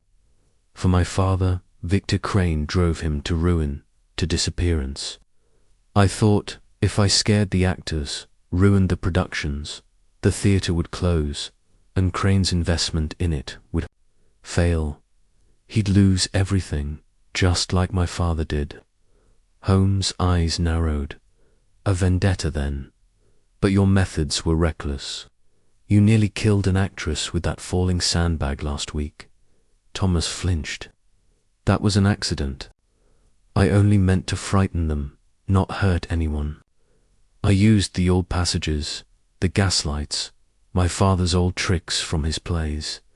I know this theatre better than anyone. Watson, catching his breath, step. I thought she'd want justice too. I didn't mean for her to think it was him. Holmes gestured to the control panel. You used the gaslights to mimic a ghost, and the passages to move unseen. But you left Tracer's footprints, the lavender scent, the chalk mark. You were careful, but not careful enough. Thomas said nothing. His gaze fixed on Chapter 6. The cryptic manuscript in the dim, musty air of the Lyceum Theater's archive room. Sherlock Holmes knelt beside a battered wooden crate, his long fingers sifting through a pile of yellowed papers. The flickering gaslight cast jagged shadows on the walls, where shelves groaned under the weight of forgotten scripts, costume sketches, and playbills from decades past. Dr. John Watson stood nearby, holding a lantern aloft, its glow illuminating the dust motes that danced in the air like tiny spectres. The room smelled of aged paper and mildew, a testament to years of neglect. And yet Holmes' sharp eyes gleamed with the thrill of discovery. Careful, Holmes, Watson cautioned, his voice low, as though the very walls might eavesdrop. This place feels like it's holding its breath, waiting for us to disturb something we shouldn't. Holmes' lips twitched into a faint smile, but he didn't look up. Nonsense, Watson. The only thing disturbed here is the dust and, perhaps, the pride of whoever thought they could outwit us with a theatrical phantom. His fingers paused, then plucked a thin, leather-bound booklet from the crate. Its cover was scorched, the edges curling like blackened petals, but the title, scrawled in a bold hand, was still legible, The Mask of Shadows. Now, this, Holmes murmured, is intriguing. Watson leaned closer, squinting at the booklet. A script, from the theatre's heyday, I presume. Not just any script, Holmes replied, his tone laced with anticipation. He opened the booklet, revealing pages filled with tight, meticulous handwriting interspersed with cryptic symbols, circles, crosses, and jagged lines that seemed to form a code. This is Edward Hawthorne's work. The handwriting matches. The playbills we found earlier, and the burn marks suggest it survived the fire that nearly claimed this theatre 10 years ago. Watson frowned, setting the lantern on a nearby table. Edward Hawthorne, Clara's husband, the playwright who vanished. You think this is connected to the ghost? Holmes' eyes narrowed as he scanned the pages. I don't believe in ghosts, Watson, but I do believe in motives. This script is more than a play, it's a map, or perhaps a confession. Look here. He pointed to a passage where the dialogue broke off into a series of numbers and letters. 7L, 3R, 1, 2D. This isn't stage direction, it's a cipher. Watson rubbed his chin, his military bearing giving way to curiosity. A cipher for what? Directions to a hidden room. A treasure, like in those penny dreadfuls. Holmes chuckled softly, a rare sound that echoed in the cramped archive. You're not entirely wrong, Watson, though I suspect the treasure is less romantic than you imagine. Edward Hawthorne was embroiled in a scandal, as we learned from the old playbills. A man like that doesn't simply vanish, he hides, or he's made to disappear. This script may hold the key to why. The two men settled at a rickety table, the script spread before them. Holmes produced a pencil and a small notebook from his coat pocket, jotting down the cryptic symbols as he muttered to himself. Watson, accustomed to his friend's methods, watched in silence, though his mind churned with questions. The theatre above them was quiet now, its rehearsals paused for the night. But the weight of its secrets pressed down on them like the darkness itself.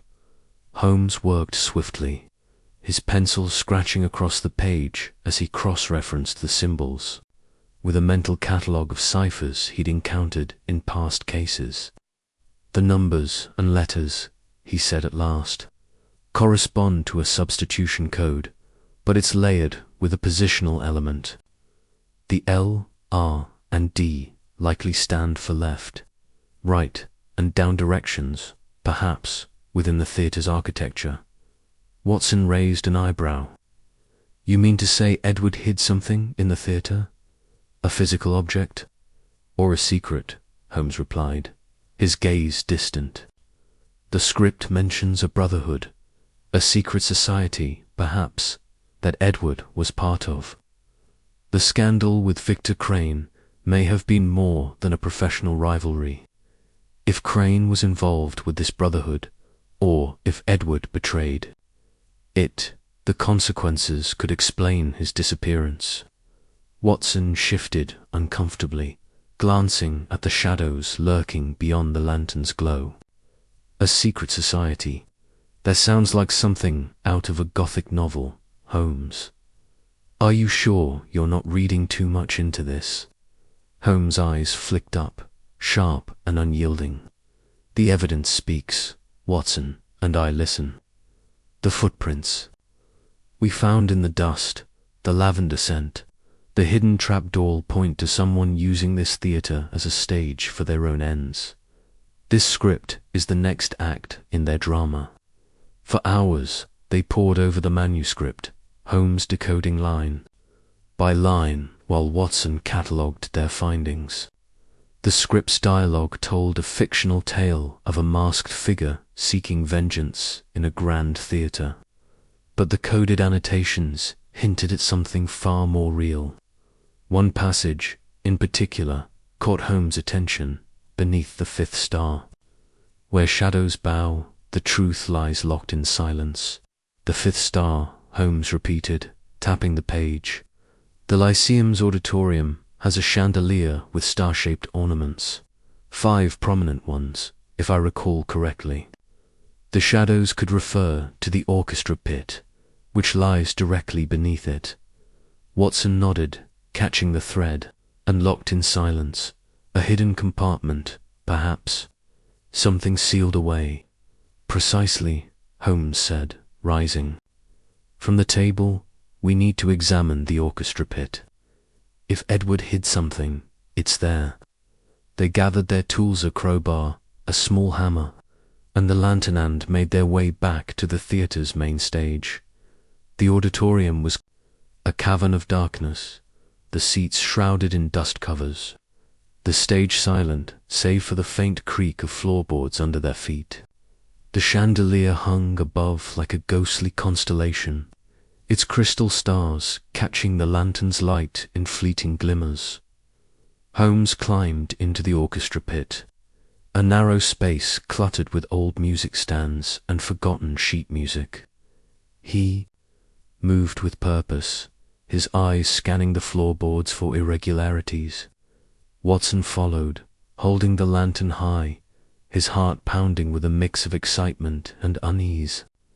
The air here was colder, heavier, as though the theatre itself were holding its secrets close.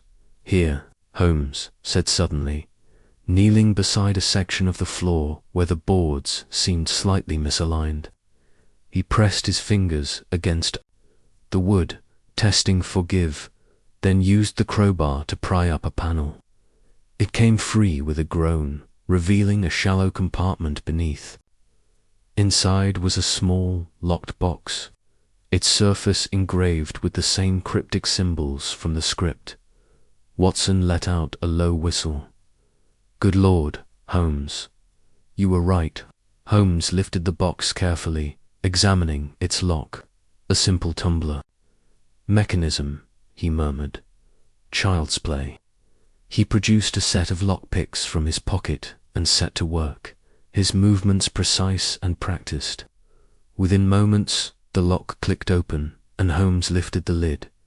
Inside was a single sheet of paper, folded tightly, and a small, tarnished key. Holmes unfolded the paper, revealing a letter written in Edward's hand. It read, "To whomever finds this, know that I, Edward Hawthorne, was forced to flee. The brotherhood I swore to serve turned against me when I refused to partake in their crimes. Victor Crane, my betrayer, sought to ruin me with lies and blackmail. The jewels, stolen from a noble house, are hidden here, in the theatre I loved. I leave this key to my son, Thomas, should he ever seek the truth. Forgive me, Clara, for the pain I've caused. If you read this, know I live still, in hiding, but my heart remains with you." Watson's breath caught. Edward's alive, and these jewels he hid them here. Holmes nodded, his expression grim. "It seems our ghost has a motive rooted in the past. If Thomas Hawthorne found this script, or even part of it, he may believe Crane is responsible for more than blackmail, even murder." "But the ghost," Watson said, frowning. "If it's Thomas, why the theatrics? Why not confront Crane directly?" Holmes tucked the letter and key into his coat. "Fear, Watson. Or perhaps a desire to expose Crane's crimes without revealing himself. The theatre is a stage, after all, and Thomas is playing a role. But we must be cautious. If Crane knows of this vault, he may be closer than we think." As if on cue, a faint noise echoed from the stage above, a soft thud, like a footstep. Holmes and Watson froze, their eyes meeting in the lantern's dim glow. The air grew taut, the silence heavy with anticipation. Holmes motioned for Watson to douse the lantern, plunging them into darkness.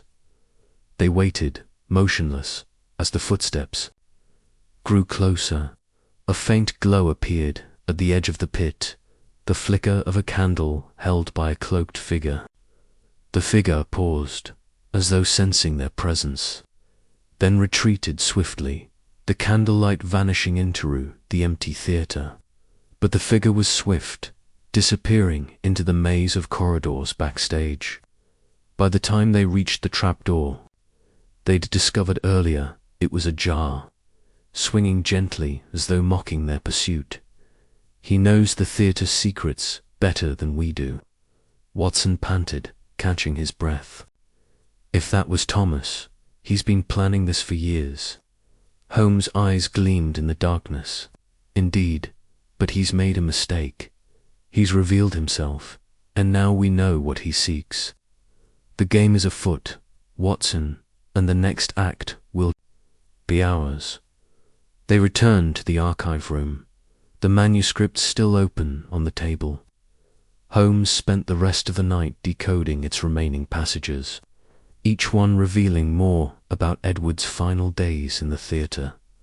The script spoke of a final performance, a staged event meant to expose the Brotherhood. Chapter 7. A meeting with the rival. The fog hung low over London, curling through the narrow streets like a living thing, its tendrils weaving around the gas lamps that flickered weakly against the encroaching dusk. Sherlock Holmes and Dr. John Watson sat in a hansom cab, the rhythmic clatter of hooves on cobblestone punctuating the silence between them. The cab wound its way toward Belgravia, where Victor Crane, once a celebrated actor and now a reclusive aristocrat, resided in a townhouse that stood as a monument to his faded glory.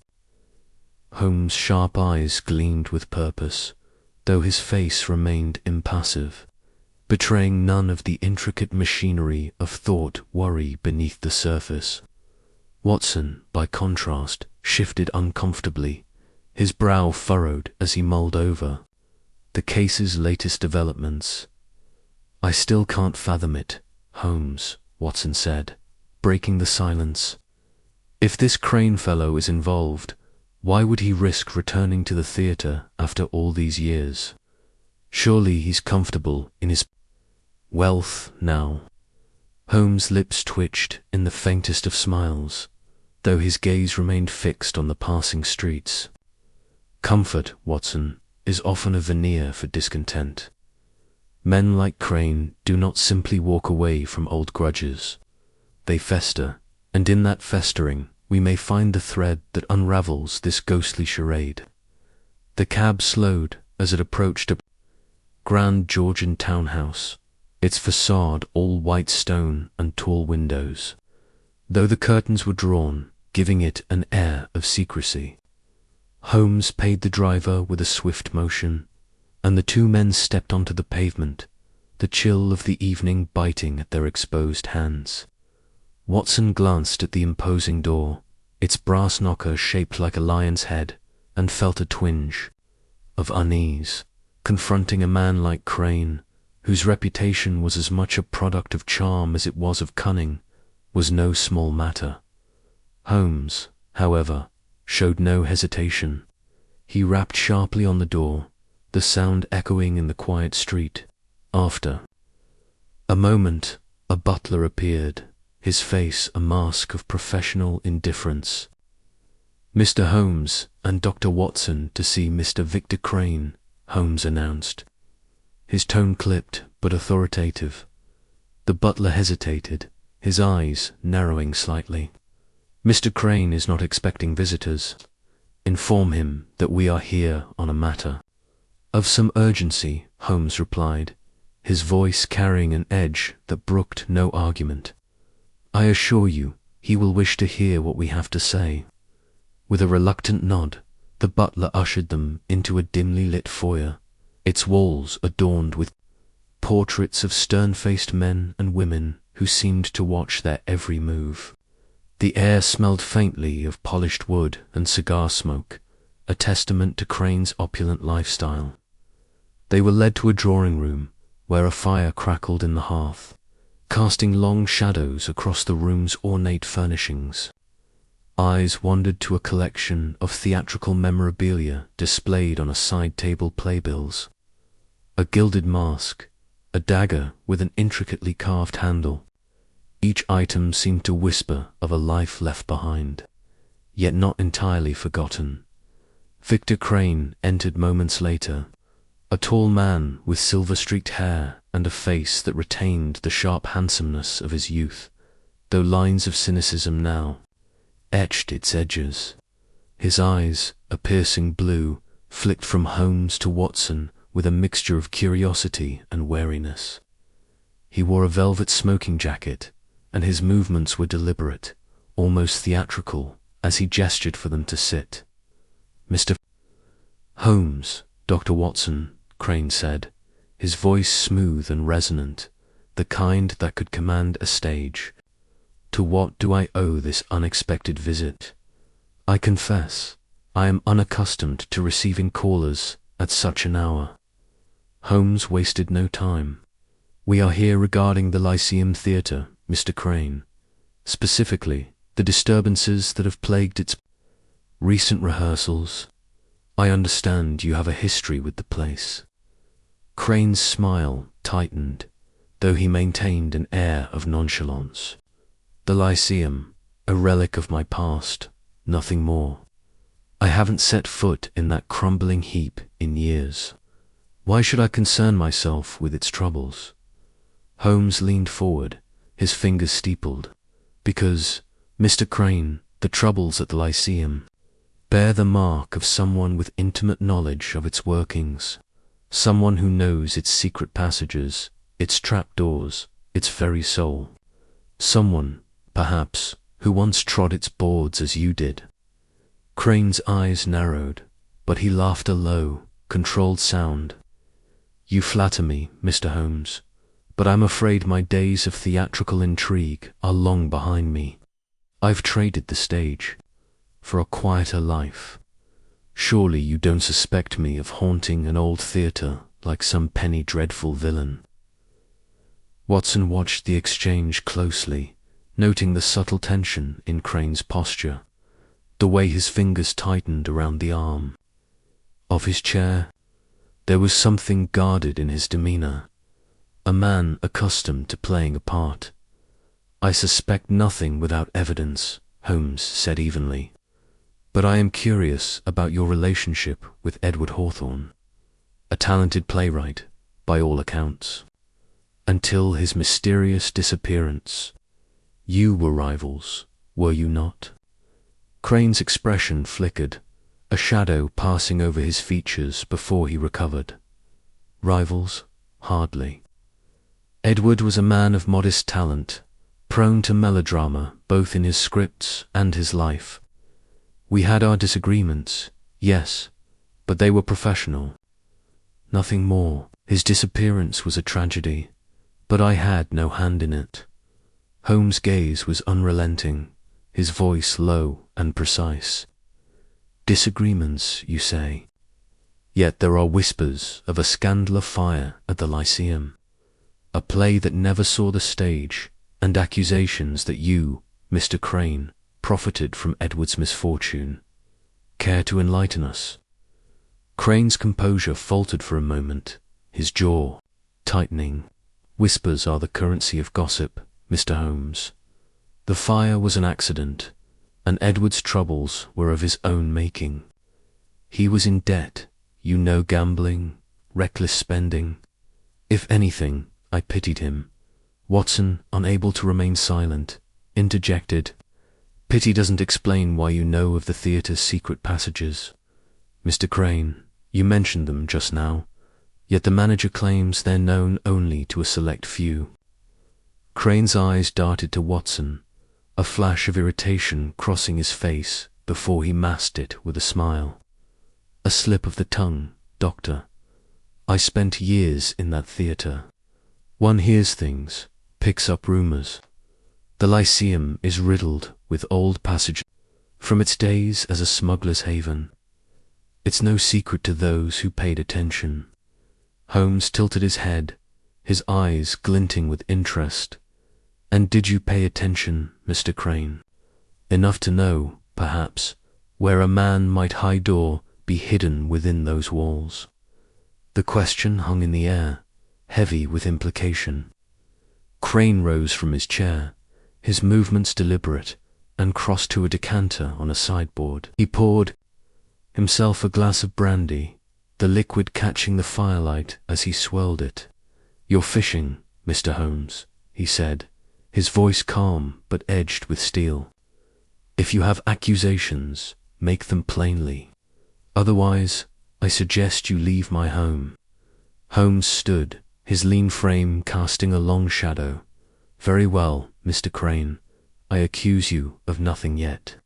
But I will say this, the Lyceum's ghost is no phantom.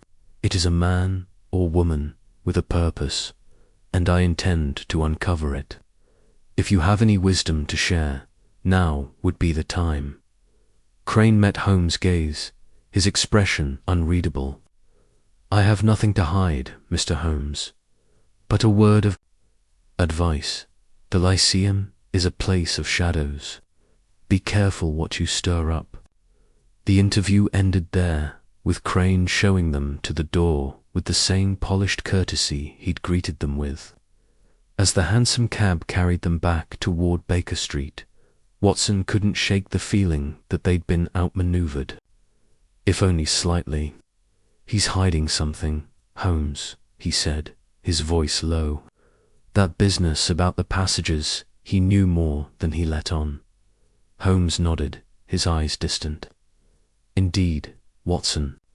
Crane is a man who plays his cards close, but he's not infallible. That slip about the passages was no accident. It was a crack in his armor. We must now find the lever to pry it open." The cab rattled on, the fog thickening around them, as Holmes sank into silent contemplation. Watson knew that Lucky's friend's mind was already racing ahead, piecing together the puzzle of the Lyceum's ghost. But for now, the answers remained elusive, shrouded in the same mist that cloaked the city. Back at Baker Street, Holmes lit his pipe and settled into his armchair, the smoke curling upward like a ghostly apparition. Watson, ever the chronicler, took up his notebook, scribbling down the details of their encounter with Crane. The fire crackled, casting flickering light across the room, and Holmes began to speak, his voice low and measured. "Crane's denial was too polished, Watson. A man innocent of wrongdoing does not rehearse his innocence so carefully. He knows more about Edward Hawthorne's fate than he admits. And his knowledge of the theatre's passages suggests he's revisited them, or at least considered their use. We must return to the Lyceum and explore those passages ourselves. If they hold secrets, they may also hold the key to our ghost." Watson nodded, though a chill ran through him at the thought of descending into the theatre's underbelly. "And what of Clara Hawthorne? Do you think she's involved?" Holmes exhaled a plume of smoke, his eyes narrowing. "Clara is a woman of secrets, but her grief is genuine. I suspect she knows," and Holmes fell silent, his mind a labyrinth of deductions and possibilities. Watson, too, retreated into his thoughts, the weight of the case pressing heavily upon him. The Lyceum Theater, with its dusty stage and hidden passages, seemed to loom over them both, a puzzle waiting to be solved. The next morning dawned grey and Chapter 8. The Ghost Strikes Again the Lyceum. Theatre was a cavern of shadows as Sherlock Holmes and Dr. John Watson settled into their vigil. The air hung heavy with the scent of dust and aged wood, the faint creak of the stage's warped boards, punctuating the silence. It was well past midnight, and the theatre, so alive with clamour during rehearsals, now seemed to hold its breath. Holmes, perched in a velvet-upholstered seat in the third row, was a statue of concentration, his sharp eyes scanning the darkened stage. Watson, beside him, clutched a notebook, his pen poised to record any observation Holmes might deem noteworthy. The gaslights dimmed to a flicker, cast eerie patterns across the tattered curtains, and the weight of their purpose pressed upon them both. Holmes had orchestrated this stakeout with meticulous care, the reports of the ghost disrupting. Rehearsals had escalated, culminating in a near disaster the previous evening when a sandbag had plummeted from the flies, narrowly missing a young actress named Eliza Mar. The theatre manager, Mr. Percival Langston, had been beside himself, wringing his hands and muttering about curses. Holmes, however, saw no curse, only a pattern, a series of calculated acts designed to inspire fear. The ghost was no spectre. He was certain, but a flesh-and-blood figure with a purpose yet to be uncovered. Tonight, he intended to catch them in the act. "Watson," Holmes whispered, his voice barely audible, "note the time. It's 1:30. Our quarry is punctual, if nothing else. Watson scribbled a time in his notebook, his eyes darting to the stage. Do you think they'll show tonight, Holmes? After last night's fiasco, they might lie low. Holmes' lips twitched in a faint smile. Fear is their currency, Watson. They thrive on chaos. To abandon their campaign now would be to admit defeat. No, they will come. The theatre was a labyrinth of possibilities for mischief. Its sprawling architecture, with its hidden trapdoors, winding passages, and ancient pulley systems, offered endless opportunities for a cunning saboteur. Holmes had spent the previous day mapping the stage's mechanisms, his keen mind cataloguing every rope, lever, and counterweight. He had discovered a curious device tucked behind the footlights, a small spring-loaded contraption that could flicker the gaslights on command, creating the illusion of supernatural interference. It was clever, but not infallible. Tonight, Holmes had disabled the device, ensuring the ghost would need to act directly to achieve their effects. A faint thud echoed from the wings, and Watson stiffened. Holmes raised a hand, signaling silence. His eyes narrowed, tracking a shadow that flitted across the proscenium arch. It was swift, almost imperceptible, but Holmes' senses were attuned to such subtleties. He leaned forward, his long fingers gripping the armrests. There, he murmured. Stage left. They're moving. Watson strained to see, his heart quickening. The shadow paused, then darted toward the center of the stage. A cloaked figure emerged, their movements fluid and deliberate. The figure carried a small lantern, its dim glow illuminating the edges of a black hood that obscured their face. They moved toward the footlights, crouching to inspect the gas valves. Holmes' eyes gleamed with triumph. They've noticed. The sabotage, he whispered. Watch closely, Watson. The figure fumbled with the valves, their movements growing frantic. A low hiss filled the air as gas escaped, but the lights remained steady, refusing to flicker. The figure straightened, their posture radiating frustration. They turned, scanning the darkness, as if sensing they were observed. Holmes remained. Still, his breathing shallow, blending into the shadows of the auditorium. Watson, less practiced, felt a bead of sweat trickle down his temple. Suddenly, a sharp clatter rang out from above. Watson's head snapped upward, and Holmes' gaze followed. A rope, one of the heavy counterweights used to shift scenery, swayed violently in the flies. The figure on stage froze, then bolted toward the wings, their lantern bobbing wildly. Holmes sprang to his feet, his voice a low command.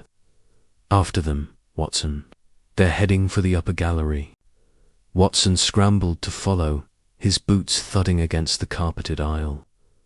Holmes was already ahead, his long legs carrying him toward the stage with the grace of a panther. They reached the wings just as the figure disappeared behind a heavy curtain. Holmes paused, his eyes scanning the floor. A faint smear of dust marked the path trail leading to a narrow staircase spiraling upward, quickly. Watson, Holmes urged, taking the stairs, two at a time. The staircase creaked under their weight, its iron frame groaning as they ascended. The air grew colder, the musty scent of disuse intensifying. They emerged into the upper gallery, a narrow walkway lined with rotting balustrades. Below, the stage was a distant patchwork of shadows. The auditorium, a sea of empty seats. Holmes held up a hand, signaling Watson to stop. He tilted his head, listening. A faint scraping sound came from the far end of the gallery, where a rope dangled from the rigging. Holmes crept forward, his movements silent. Watson followed, his heart pounding. The scraping grew louder, accompanied by a low muttering of voice, indistinct but unmistakably human. Holmes reached the end of the gallery and peered over the edge. Below, the figure was working frantically at a pulley system, tugging at a rope that controlled a massive backdrop. The canvas, painted with a garish moonlit forest, began to descend unevenly, its frame groaning under the strain. Holmes' eyes widened. "They're trying to collapse the backdrop," he hissed. "It could bring down the entire rigging." Watson's mind raced. The backdrop was heavy, its wooden frame reinforced with iron. If it fell, it could crush anyone on stagehand. There were still props and costumes scattered below, left from the day's rehearsal. "We have to stop them," Watson whispered, his hand reaching for his revolver. Holmes shook his head. "No, Watson, we need them alive. Follow my lead." Holmes moved with startling speed, seizing a nearby rope and sliding down to the stage. With the agility of a sailor, Watson, less gracefully, clambered after him, his boots skidding on the polished floor as he landed. The figure, startled by the commotion, abandoned the pulley and fled toward the orchestra pit. Holmes was relentless, his long strides closing the distance. "Stop," he shouted, his voice echoing through the theater. The figure ignored him, leaping into the pit and disappearing behind a row of seats. Holmes vaulted over the edge, landing lightly. Watson followed, his breath ragged. The pit was a maze of shadows, the seats looming like silent sentinels. Holmes paused, his head cocked, listening for the faintest sound. A soft clink came from the direction of the conductor's Paduma metallic sound, like a tool striking. Wood Holmes crept forward, his eyes locked on the podium. The figure was there, hunched over, tampering with a trapdoor in the floor. Holmes lunged, seizing the figure's cloak. The figure spun, their lantern clattering to the ground, and a gloved hand lashed out, catching Holmes across the jaw. He staggered but held firm, grappling with the figure. Watson rushed to his aid, grabbing the figure's arm and twisting it behind their back. "Enough," Holmes barked, pinning the figure against the podium. The hood fell back, revealing a shock of dark hair, but the face remained obscured by a scarf. The figures struggled, their strength surprising, but Holmes and Watson held them fast. "Who are you?" Holmes demanded, his voice like steel. The figure's eyes, visible above, the scarf burned with defiance. They wrenched free, kicking Watson in the shin and breaking Holmes' grip. Before either could react, the figure dove through the trapdoor, vanishing into the darkness below. Holmes cursed under his breath, rubbing his jaw. "Clever," he muttered, "but not clever enough." Watson, wincing, peered into the trapdoor. It led to a narrow tunnel, its walls slick with damp. "Shall we pursue, Holmes?" Holmes shook his head, his expression grim. "Not yet, Watson. The tunnels are a warren, and our friend knows them better than we do. But they've left us something." He knelt beside the podium, retrieving the fallen lantern. Its glass was cracked, but the wick still burned faintly. Inside, a small vial rolled free, its contents shimmering in the dim light. Holmes held it up, his eyes narrowing. "Lavender," he said softly, "the same scent I detected in the wings." "Our ghost is careless," Watson frowned, rubbing his shin. "Careless, they nearly brought the house down." "Precisely," Holmes replied, pocketing the vial. "There. Desperation betrays them. They're not merely sowing fear, they're protecting something, or someone." The two returned to the stage, where the backdrop hung precariously, one corner sagging under the loosened pulley. Holmes inspected the ropes, his fingers tracing the nuts. Amateur work, he remarked. They've studied the theatre's mechanics, but their execution lacks finesse. This was a distraction. What's an our means to keep us occupied while they escaped? Watson glanced at the trapdoor. Holmes' eyes gleamed in the gaslight. That, my dear Watson, is the question. The lavender, the trapdoor, the sabotageal pieces of a larger puzzle. Our ghost is no mere prankster. They have a purpose, and it's tied to this theatre's past. The night wore on, and Holmes and Watson worked to secure the backdrop, ensuring it posed no further danger. As dawn broke, casting pale light through the theatre's cracked windows, Holmes stood at the edge of the stage, his gaze distant. "We've seen the ghost, Watson," he said quietly. "Now we must unmask them." The theatre manager arrived shortly after, his face pale as he surveyed the S. Chapter 9. The secret passage. The air in the Lyceum Theater was thick with dust and the faint tang of old wood, a scent that clung to the back of Sherlock Holmes' throat as he knelt beside the trapdoor. He had discovered, beneath a pile of forgotten props in the wings of the stage, the trapdoor, barely discernible beneath layers of grime and neglect, had been a subtle anomaly in his earlier inspection, a slight irregularity in the floorboards that caught his keen eye. Now, with Dr. John Watson at his side, he ran his fingers along the edge, feeling for the mechanism that would release it. Remarkable how such a thing could go unnoticed for so long, Watson remarked, his voice low, as though wary of disturbing the theatre's eerie silence.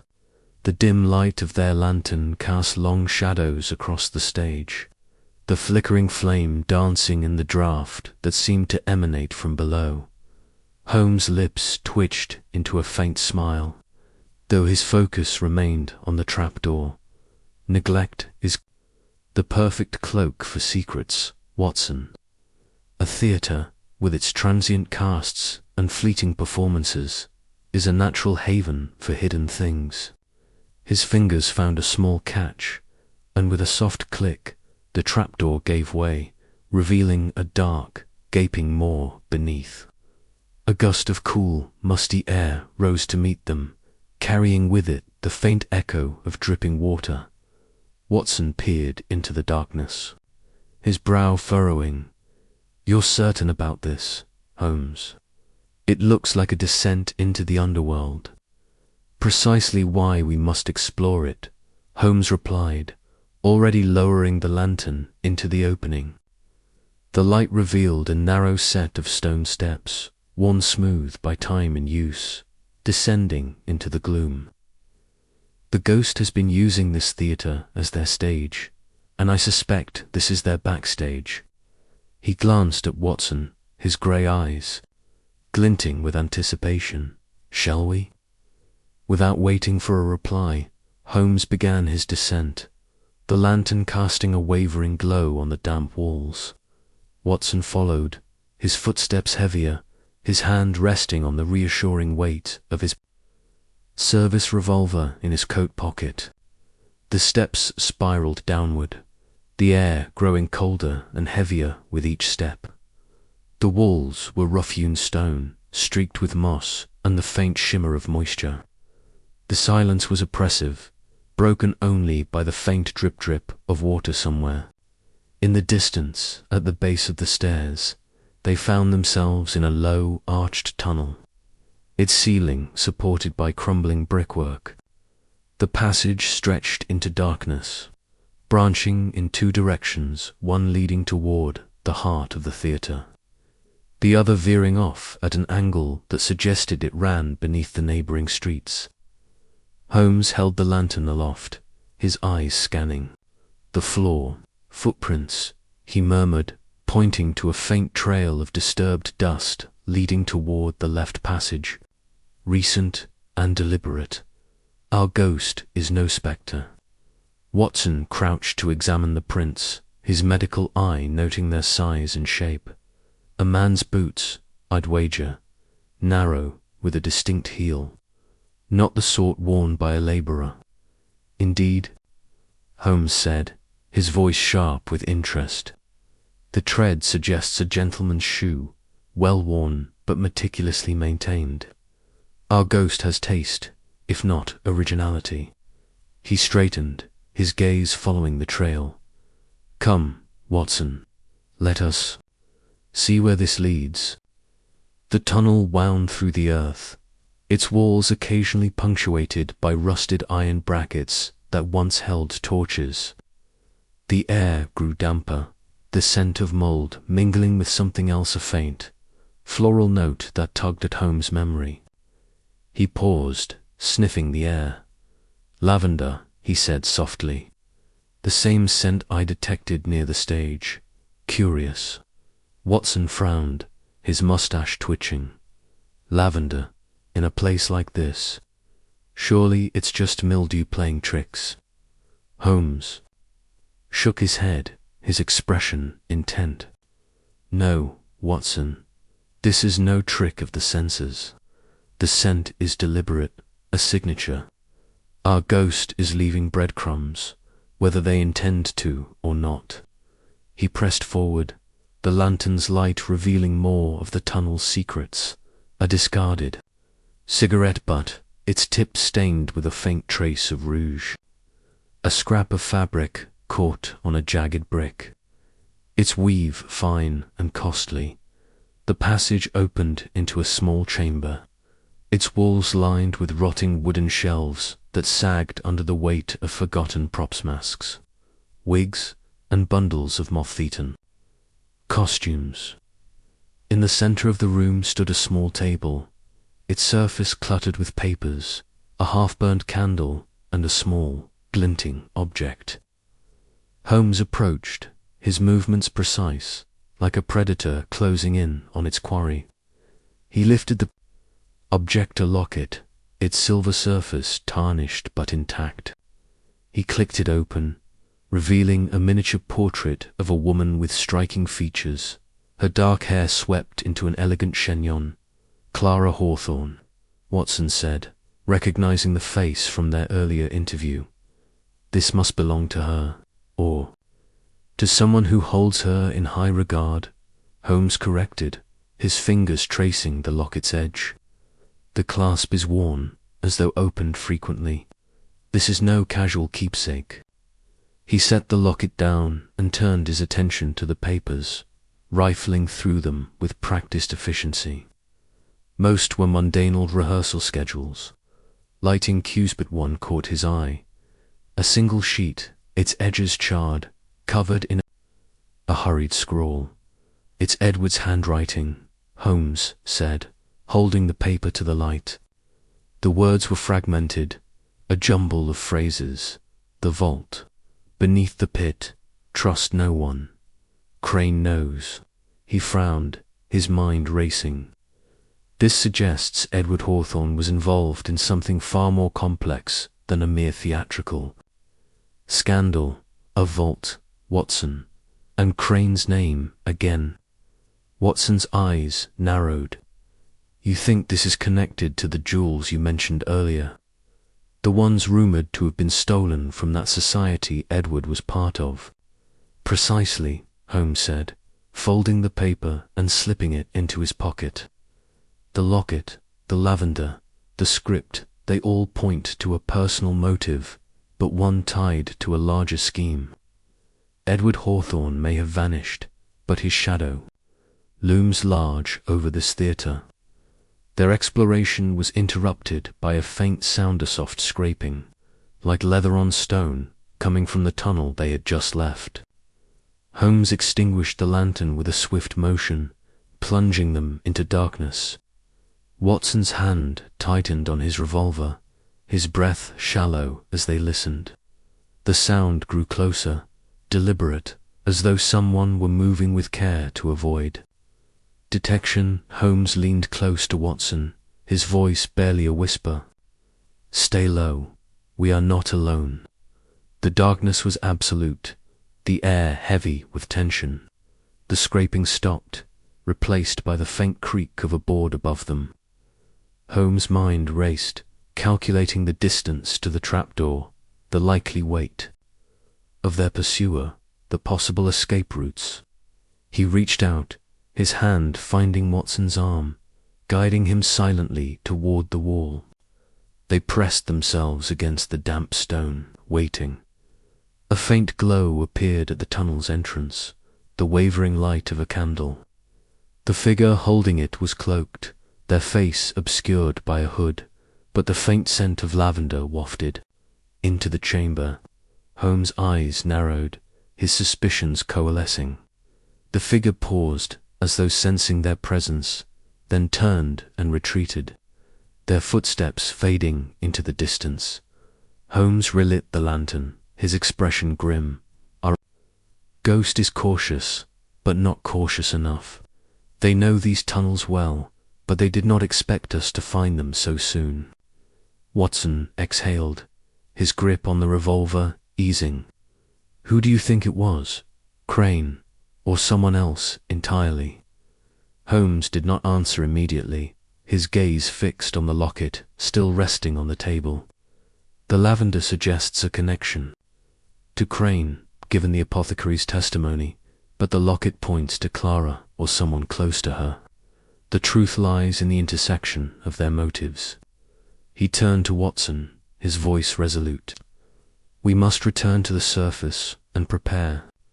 The ghost will strike again, and we must be ready to unmask them. They retraced their steps through the tunnel, the weight of their discovery pressing on them. The theater above seemed almost mundane in comparison, its dusty stage and sagging curtains a stark contrast to the secrets hidden below.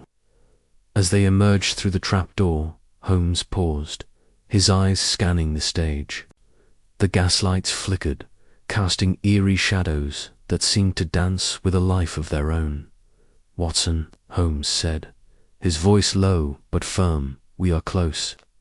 The threads of this mystery are converging, and I sense the final act is near. Tomorrow, we shall set a trap of our own. Watson nodded, his resolve matching Holmes. And what of the locket? Do we confront Clara with it? Not yet, Holmes replied, his fingers brushing the locket in his pocket. First, we must understand the full scope of Edward's disappearance. The vault mentioned in his note is the key. If we find it, we find the truth. The night air was cool, as Holmes' mind was already racing ahead, piecing together the clues, the locket, the lavender, the hidden vault, the coded script. The Lyceum Theater, with its crumbling grandeur, was more than a stage for spectral illusions. It was a puzzle box, and Holmes was determined to unlock it. As they walked toward Baker Street, the distant chime of a church bell marked the hour, its somber toll a reminder of the stakes. Somewhere in the shadows, the ghost of the Lyceum waited, and Holmes knew that their next encounter would bring the truth, to light or bury it forever in the darkness beneath the stage. The following morning, Holmes was up before dawn, his violin silent for once as he pored over the charred paper from the tunnel. Watson found him at the dining table, surrounded by maps of London's underground and old architectural plans of the Lyceum, borrowed from a contact at the City Archives. Th. Chapter 10. The Lavender Connection. Sherlock Holmes sat in the dimly lit parlour of 221B Baker Street, his fingers steepled beneath his chin, his piercing grey eyes fixed on the flickering flames in the hearth. The scent of pipe tobacco hung in the air, mingling with the faint aroma of Mrs. Hudson's freshly brewed tea, which sat untouched on the table beside him. Dr. John Watson, ever the faithful companion, lounged in an armchair, his notebook open on his lap, though his pen had paused, awaiting the next revelation from his friend. The Lyceum Theater case had taken a peculiar turn.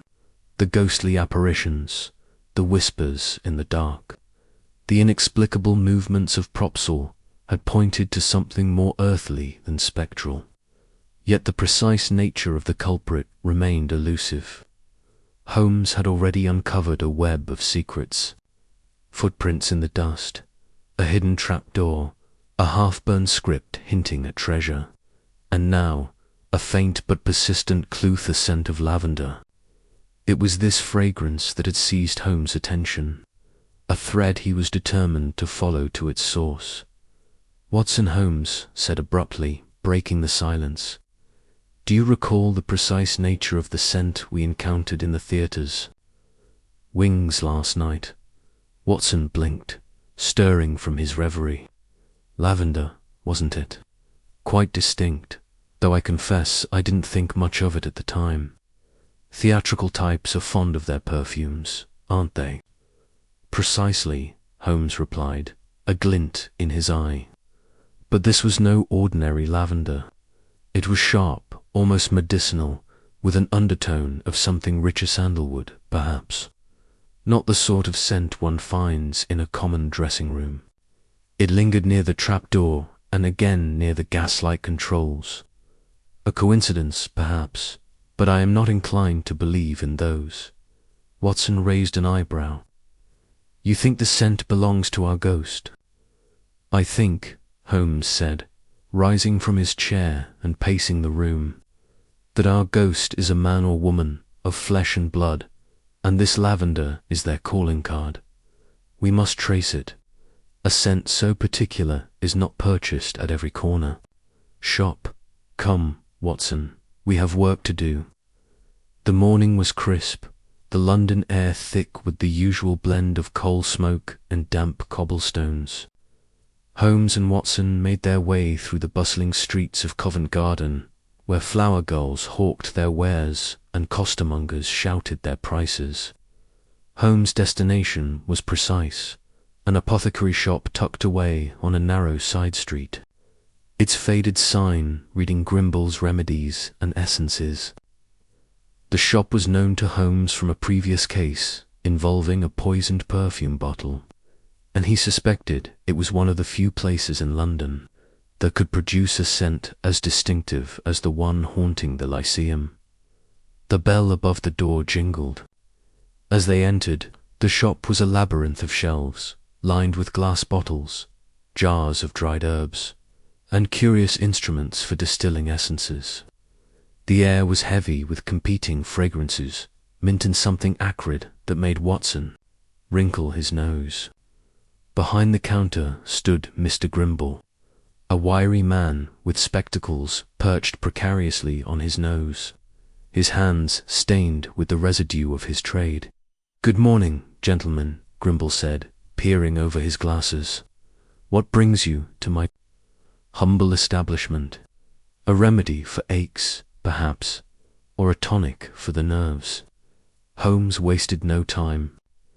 "We are here about a perfume, Mr. Grimble, a lavender scent, unusually sharp, with a hint of sandalwood.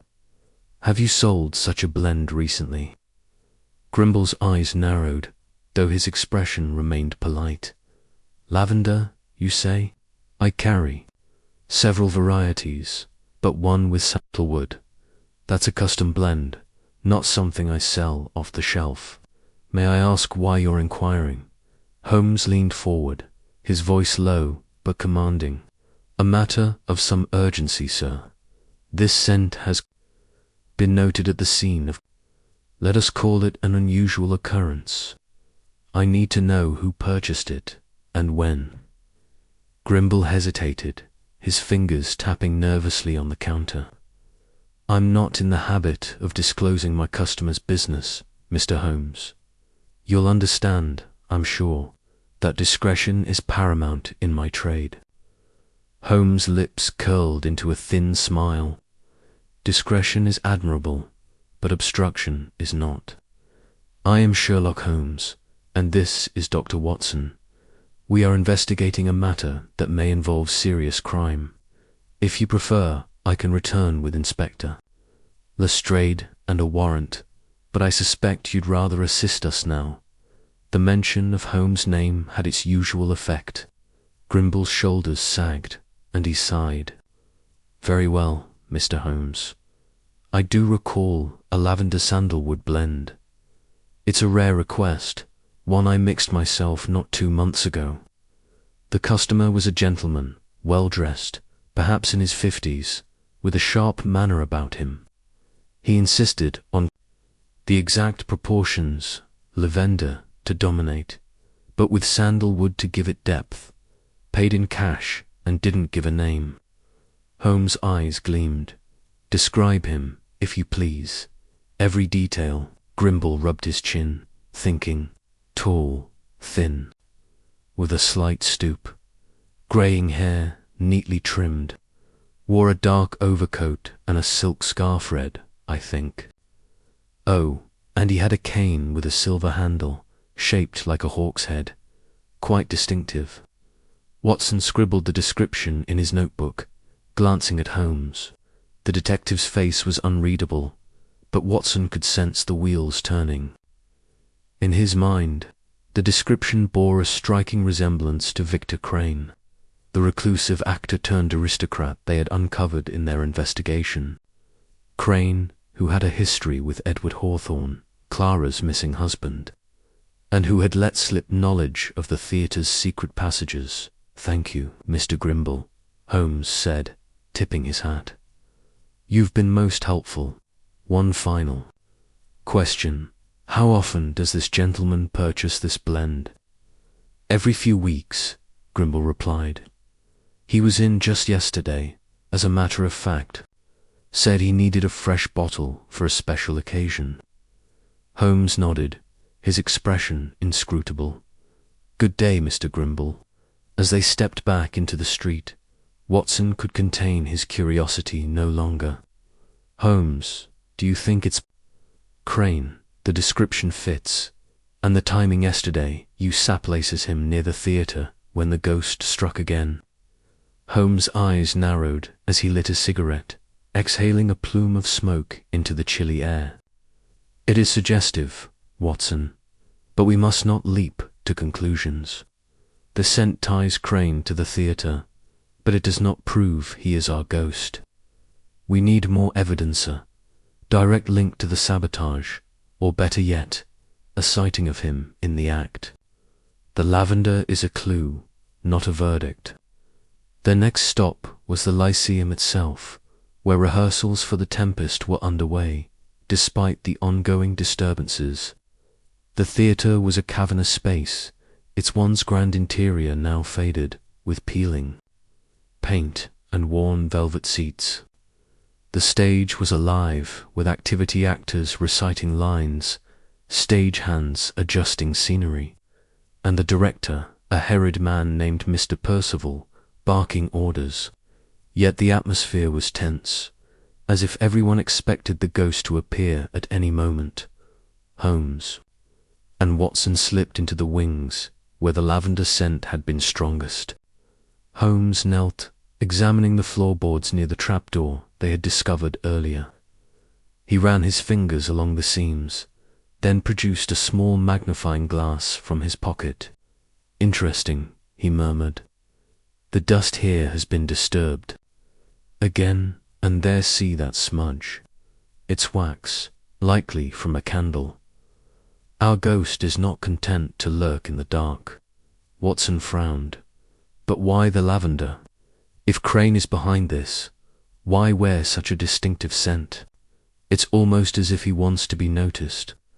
Holmes straightened, his expression thoughtful. "An excellent question, Watson. It may be arrogance of belief that he is too clever to be caught. Or it may be deliberate, a misdirection to cast suspicion elsewhere. We must consider all possibilities." They moved to the gaslight controls, a complex array of valves and levers hidden behind a curtain. Holmes had deduced that the ghost's eerie lighting effects were created by manipulating these controls, and now he examined them closely. "The valve for the footlights has been tampered with," he said, pointing to a faint scratch on the metal. "Someone has adjusted it to flicker at irregular intervals, creating the illusion of supernatural interference." Watson shook his head in admiration. "You never cease to amaze me, Holmes. But how do we catch this fellow? He's slippery as an eel." Holmes' eyes gleamed with determination. "We set a trap, Watson. The ghost strikes during rehearsals, so we shall give him a stage. Tonight we will arrange a private rehearsal with only a few trusted actors. You and I will watch from the shadows. If Crane, or whoever our lavender-scented friend may be, an appearance, we shall have him." The plan was set. That evening the Lyceum was quiet, save for a small troupe of actors performing a scene under Mr. Percival's direction. Holmes and Watson concealed themselves in the upper balcony, where they had a clear view of the stage and the wings. The air was thick with anticipation, and Watson's hand rested on his revolver. Though Holmes had insisted on subtlety as the actors delivered their lines, a faint glow appeared in the wing's flickering light, accompanied by the now familiar scent of lavender. Watson tensed, but Holmes placed a hand on his arm, signaling patience. The light grew brighter, and a cloaked figure emerged, moving silently toward the gaslight controls. The figure's movements were deliberate, almost theatrical, as they adjusted the valves, causing the stage lights to dim and flicker. Now, what's their approach? Continued their work. But as Holmes reached the wings, the figure spun around, startled. In the dim light, Watson caught a glimpse of a silver canehawk headed, just as Grimble had described.